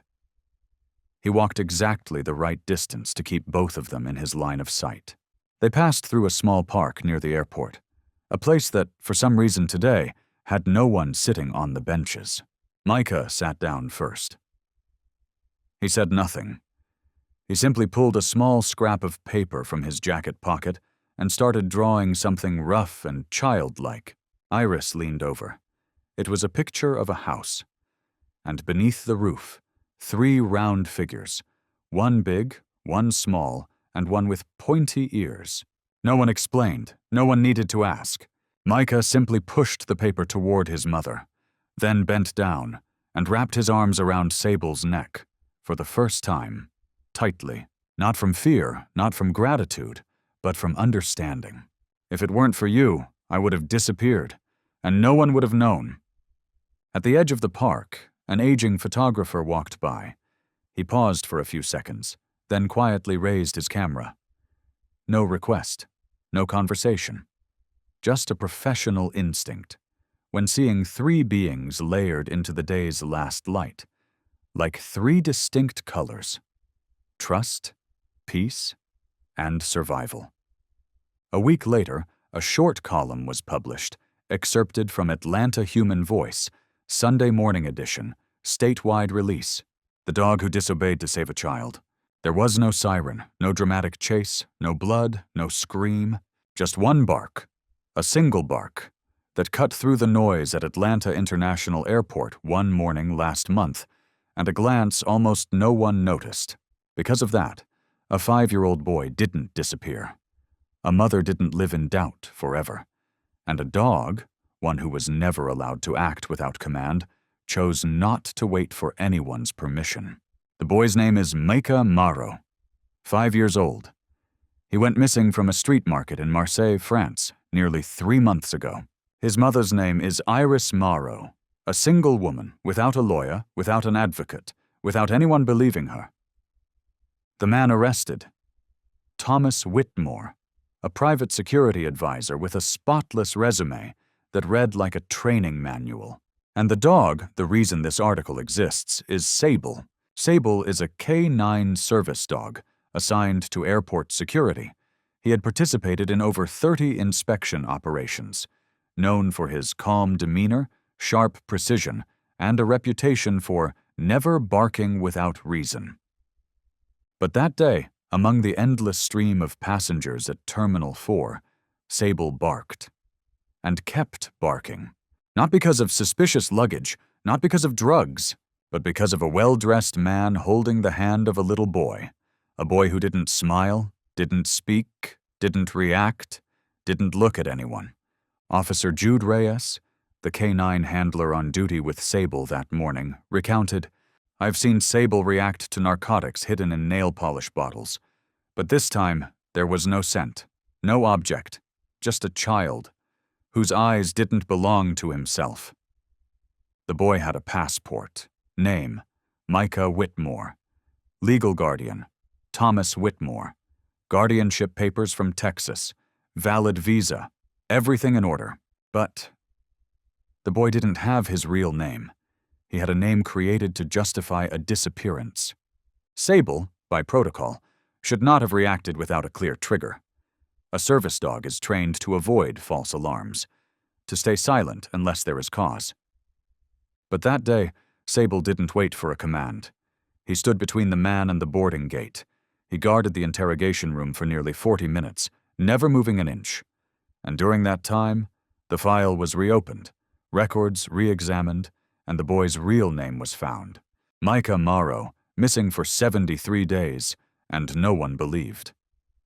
And had Sable not barked in that one moment, the boy would have passed security, boarded the plane, and disappeared without a trace. In the interview room, when handed drawing paper, Micah didn't cry, didn't tell a story. He just drew. A dog, a plane, and a man without a mouth. He didn't need to prove anything. It was enough that someone saw it, and the first one who did wasn't human. The trial took place in silence. No cameras, no live broadcast. Micah didn't testify with words, but he sat below, one hand resting on Sable's head. That alone was enough. Judge Audrey Lynn concluded, "In this case, it was a rule-breaking act that saved a life. A creature with no legal voice was the only one who heard the silent cry of a child." Sometimes, justice doesn't begin with reason. It begins with instinct, when that instinct is pure enough. We couldn't publish Micah's photo, nor could we film Iris, the mother, as she left the courthouse. But one photo, a single one, was taken by a passerby outside the building. In it, a child sits on the steps. Afternoon light touches his hair. He doesn't smile, doesn't wave, just rests a hand on the head of the dog lying close beside him, and the mother stands behind, looking at him. Not at the lens, just at her son. The photo needed no caption, because the headline of the article was the only explanation required: "The dog who disobeyed to save a child." The next day, Sable was nominated for the Medal of Courage for extraordinary service by the Department of Justice. And by the end of the day, Sable was officially registered as a legal member of the Morrow family. Their new home wasn't large. Gray facade, sloped tiled roof, a narrow porch overgrown with wildflowers. The backyard was just big enough for a wooden swing and a few rows of low-growing carrots. But there, everything breathed. No rush, no need to normalize, just a home where no one needed to prove who belonged to whom. Micah had his own room. Walls painted a soft blue, a window facing the sunrise, a new desk, new crayons, crisp white paper, and beside the desk, a round cushion for Sable. He still slept there, still raised his head whenever Micah stirred, still lay motionless each morning, eyes half open, ears alert, from dreams that never fully relaxed. A week after moving in, Micah began drawing again. At first, vague circles, then houses, doors, stairs, and skies with only a few clouds. But then Iris noticed, in every picture there were always two figures, a boy with light brown hair, and a dog wearing a cape. Not a red superhero cape. No S, no lightning bolt. Just a piece of soft gray fabric draped behind the dog's neck, blowing to one side, as if the wind came from the boy's eyes in the picture. Iris remained silent each time he drew. She didn't ask, "Who is this?" She didn't say, "You're so talented." She simply laid a hand on his shoulder, just enough for him to know. "You don't need to say it. I see it." One early morning, dew still clung to the kitchen window. Iris gently rearranged a bunch of dried lavender in the glass jar on the sill. She did this every day, not because the flowers needed changing, but because her heart needed a steady rhythm, like a whisper to herself. "Everything is here. My child is here. This breath is real. I don't have to imagine anymore."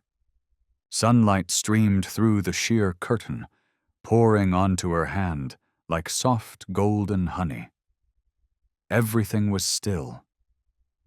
The house as calm as a canvas untouched by morning's first brush.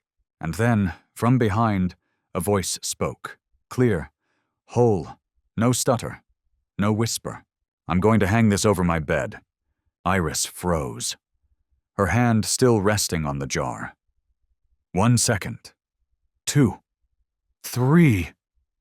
Her heart began to race, not from fear, but because something fragile had just truly happened. Micah's voice, not a shattered no, not a reflexive murmur, but a sentence, with a subject, a verb, and a purpose, a declaration, a sharing, a wish. She turned slowly, as if afraid turning too quickly might break the moment. Micah stood in the living room. He held a drawing, a bit large for his small fingers, but steady, not trembling. His eyes looked at her, not shy, not searching, just waiting for his mother to hear. Iris stepped closer. She didn't ask, didn't touch.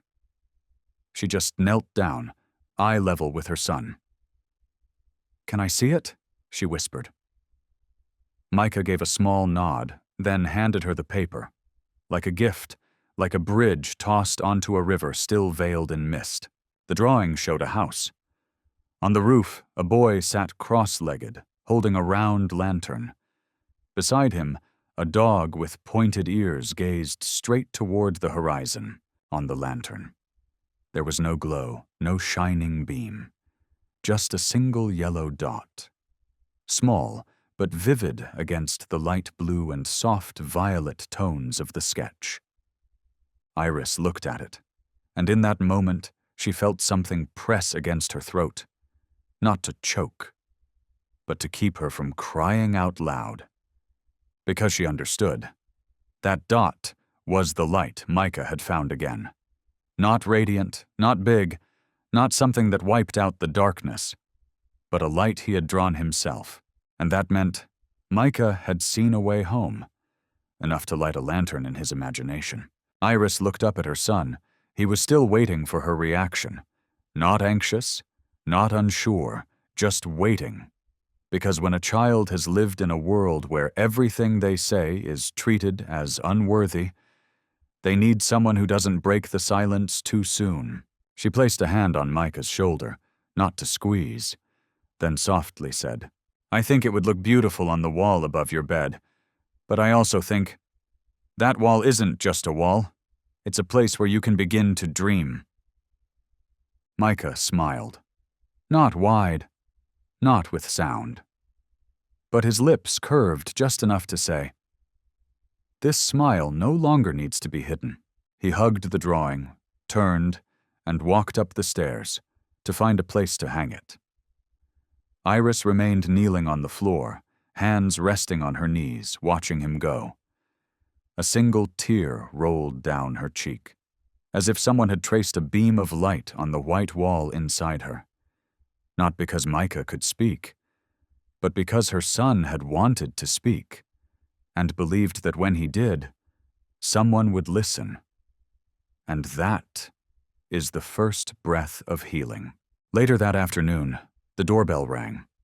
Micah was sitting on the front porch, chin resting on his knees, drawing with wax crayons.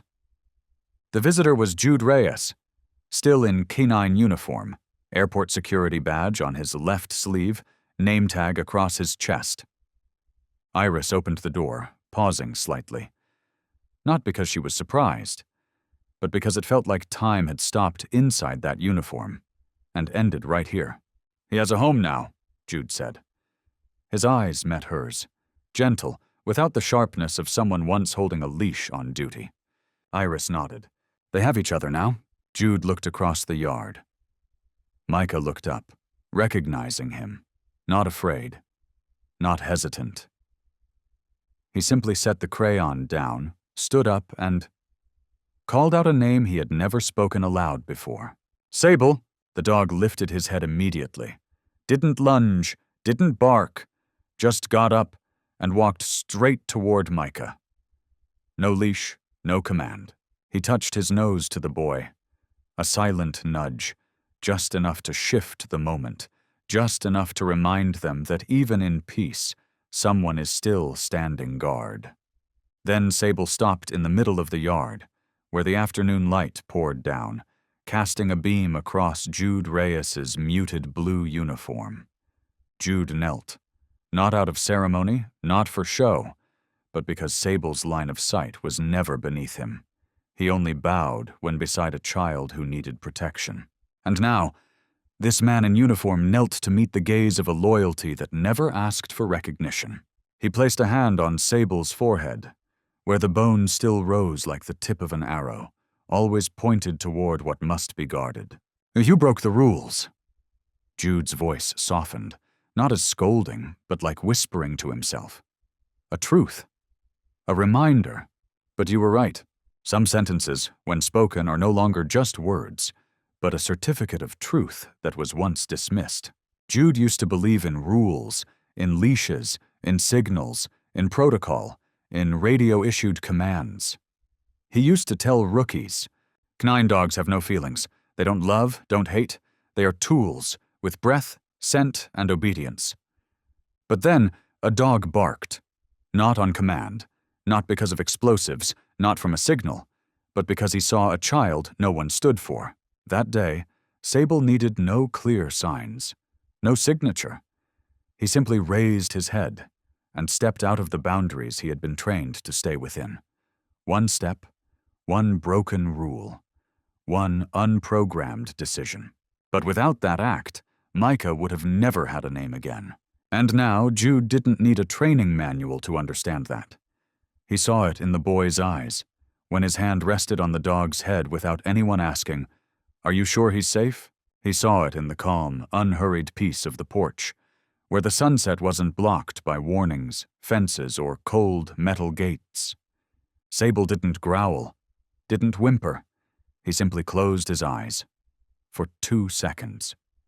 2 seconds were enough for everything he had heard, smelled, held onto, to be released in a single breath.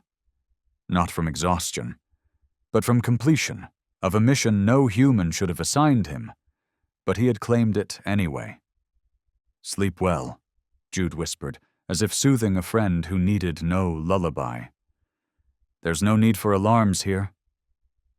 He gently tightened his grip around Sable's neck, not as a handler, not to impose rank, not to repeat roles.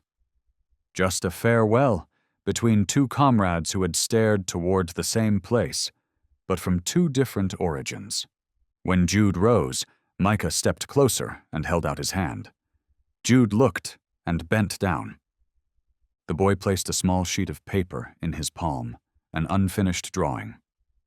A man, in uniform, stood between two figures, a child and a dog with a gray cape. Behind them, a house with light glowing in the window. Micah said only one thing. "I didn't get to draw the flashlight on your belt, but I know you have one." Jude didn't smile, didn't nod. He simply held the paper tighter and turned away. Sunlight swept across his shoulder. His shadow stretched long over the stone walkway, one human silhouette joined by a canine's, as if some final task hadn't left yet, still keeping watch at the gate to ensure this place, from now on, is home. 7 months after Micah was rescued, a formal invitation arrived at the Morrow residence from the European Commission in cooperation with Interpol, inviting mother and son to speak at the International Forum on Missing Children, held in The Hague. The forum gathered lawyers, investigators, psychologists, social advocates, and the rarest, most precious guests, survivors. When they arrived at the auditorium, Iris didn't wear formal attire, just a long indigo dress, a light scarf around her neck. Micah walked beside her, holding his sketchbook, something he now never let go of. Sable didn't come. The organization had requested it, but Iris knew. There was a distinct emptiness beside Micah's feet. And that child knew exactly who was holding his place. The hall bore classic architecture: red velvet seats, golden lighting, polished wood. Earlier panels had been packed with terms like chain analysis, covert attack models, and international law compliance. But when Iris stepped onto the stage, there were no slides, no charts, no music, just a mother and her son seated in the front row, drawing.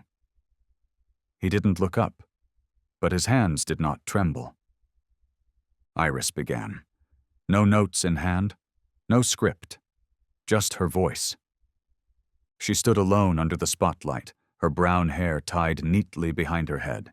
No makeup, no filter, just a mother, representing no organization, wearing no title, but speaking with the weight of every unheard voice. I am not here to say thank you, not to celebrate anyone, not to describe what it feels like to lose your child. I am here to remind you that listening saves lives. The room froze. No one breathed deeply. No pens tapped. No phones buzzed. No one even blinked, as if afraid to miss a syllable that might redefine justice. I went to 3 police stations, brought photos, wrote petitions, stood in the rain, made dozens of phone calls, and not one person looked me in the eye. She paused. Not long, but enough. Enough for each person there to picture themselves as that woman, standing at a damp reception counter, clutching a rain-soaked paper, facing fingers typing away without ever looking up. They looked at my file. No husband, no lawyer, no influence, and that was enough, for them to decide I wasn't worth believing. Micah stopped drawing. He didn't look up, but his legs curled tighter against his seat, like his entire body was gripping each word his mother spoke. On his knee, the sketchbook remained open, and the crayon still leaned, its wax tip resting against the page.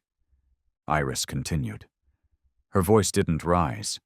She didn't need to build momentum. It remained level, like the surface of a lake, long ignored, now beginning to stir. I'm here because my son was saved, but not by the system, not by the law, but by a dog. A soft murmur swept the rows. Unexpected, but no one laughed. A creature with no voting rights, no legal standing, no title, no counsel, but he heard the silence no one else thought to analyze. At that moment, a single image formed in every mind. A dog, not wagging, not growling, standing firm in a stream of passengers at the airport, ears alert, eyes locked on a child being led away. While the security gates opened, green lights blinked, passport data processed in less than a second. That creature had no barcode, no access to databases, only a feeling that something wasn't right. The entire system, built on logic and procedure, had heard nothing, while a being who couldn't speak for himself had heard everything. Couldn't say, I believe this is wrong, yet silently responded to what the system deemed no direct harm. Not a single word Iris used to describe Sable was literal. She didn't name him. She didn't use the word hero. But in every pause between her sentences, everyone understood. That creature, without words, had spoken on behalf of a child who couldn't. We once defined intervention as a conditioned reflex, But sometimes salvation comes from the one with no conditions at all, except a heart that was never taught how to look away. A Belgian attorney, sitting in row 3, froze. Her pen dropped to the floor, not because the words were new, but because they were so true, they made every academic term she'd ever learned feel unnecessary. Iris took a breath. She stepped slightly back, as if to pull herself from the light now focused on her. We talk too much, but we don't listen enough. We demand evidence, but don't ask with our eyes. And we think systems save lives, while some beings just needed to be heard once to find a way to live. At that moment, no one took notes, no one typed. The entire hall felt like a memory someone had just touched at its deepest layer. They weren't listening to Iris recount a tragedy. They saw themselves in every policeman's shake of the head, in every stamp of insufficient grounds, in every glance over a child's drawing that should have been preserved as evidence. Iris quietly stepped down. No bow, no farewell, no thanks. Because when a mother speaks the truth from a heart that once shattered, she needs no applause. She only needs people to stop looking away. A soft movement stirred in the press row. A German judge set her pen down. A Canadian expert on trafficking covered her mouth. Iris lifted her head. Her voice didn't tremble, but her eyes were no longer addressing the room. If a dog can choose the right thing to believe in, then we, people with degrees and authority, have no excuse not to listen, no reason not to look into the child before judging the mother, and no justification to keep calling this a system failure, because the silence of the system isn't an accident, it's a choice. The entire hall rose in a standing ovation. But Iris didn't bow, didn't raise a hand to thank them. She simply returned to her seat beside Micah, and sat as if she had only been speaking to her child. 3 days later, an envelope arrived at their hotel room. No sender name, just a single line. A Madame Marot. Inside was a sheet of paper, handwritten in violet ink, slanted with an aged hand. I was one of the links in the chain that turned its back on you. I once signed the refusal to open a case, on grounds of no clear evidence of harm. You don't know my name, but I remember your eyes when you left my desk, carrying that unsigned paper. That day you didn't cry. But today, I did when I heard you say, "Listening saves lives." I do not ask for forgiveness. I only want you to know, I've resigned, and I've begun to tell the truth. Signed at the bottom, Magali Bernard, Administrative Judge, Marseille. Iris said nothing after reading. She set the letter on the table, then turned to Micah, placing a hand on the back of his neck. The boy was still drawing. On the page was a microphone, placed on the ground, and behind it, a pair of ears, not human ears, not dog ears, just ears, wide open, listening into the silence. Iris asked gently, "What are you drawing?" Micah answered without lifting his hand. "Someone who knows how to listen. They don't need to talk much." Autumn passed without rush. Leaves fell onto the roof like soft blankets, and the morning breeze no longer carried memories of slammed doors or distant sirens. Everything in that house, though simple, breathed. Micah now slept soundly every night. No more nightlights kept on till dawn. No more waking up from noisy wind or strange lights outside. He didn't hug his teddy bear anymore. He simply placed a hand on Sable's back, and that was enough. His sleep was no longer an escape. It had become a destination, a space quiet enough to dream, without fearing he'd wake up somewhere else. Sable lay beneath the window, every night, without command, without leash. He didn't need to be called. He hadn't been trained to guard. Yet he remained awake. Not with wide eyes. Not tensed. Just a silent state, tuned into every breeze, every step outside, every car that passed but did not stop. Micah's bedroom window was left open by a crack. Iris once tried to fix it.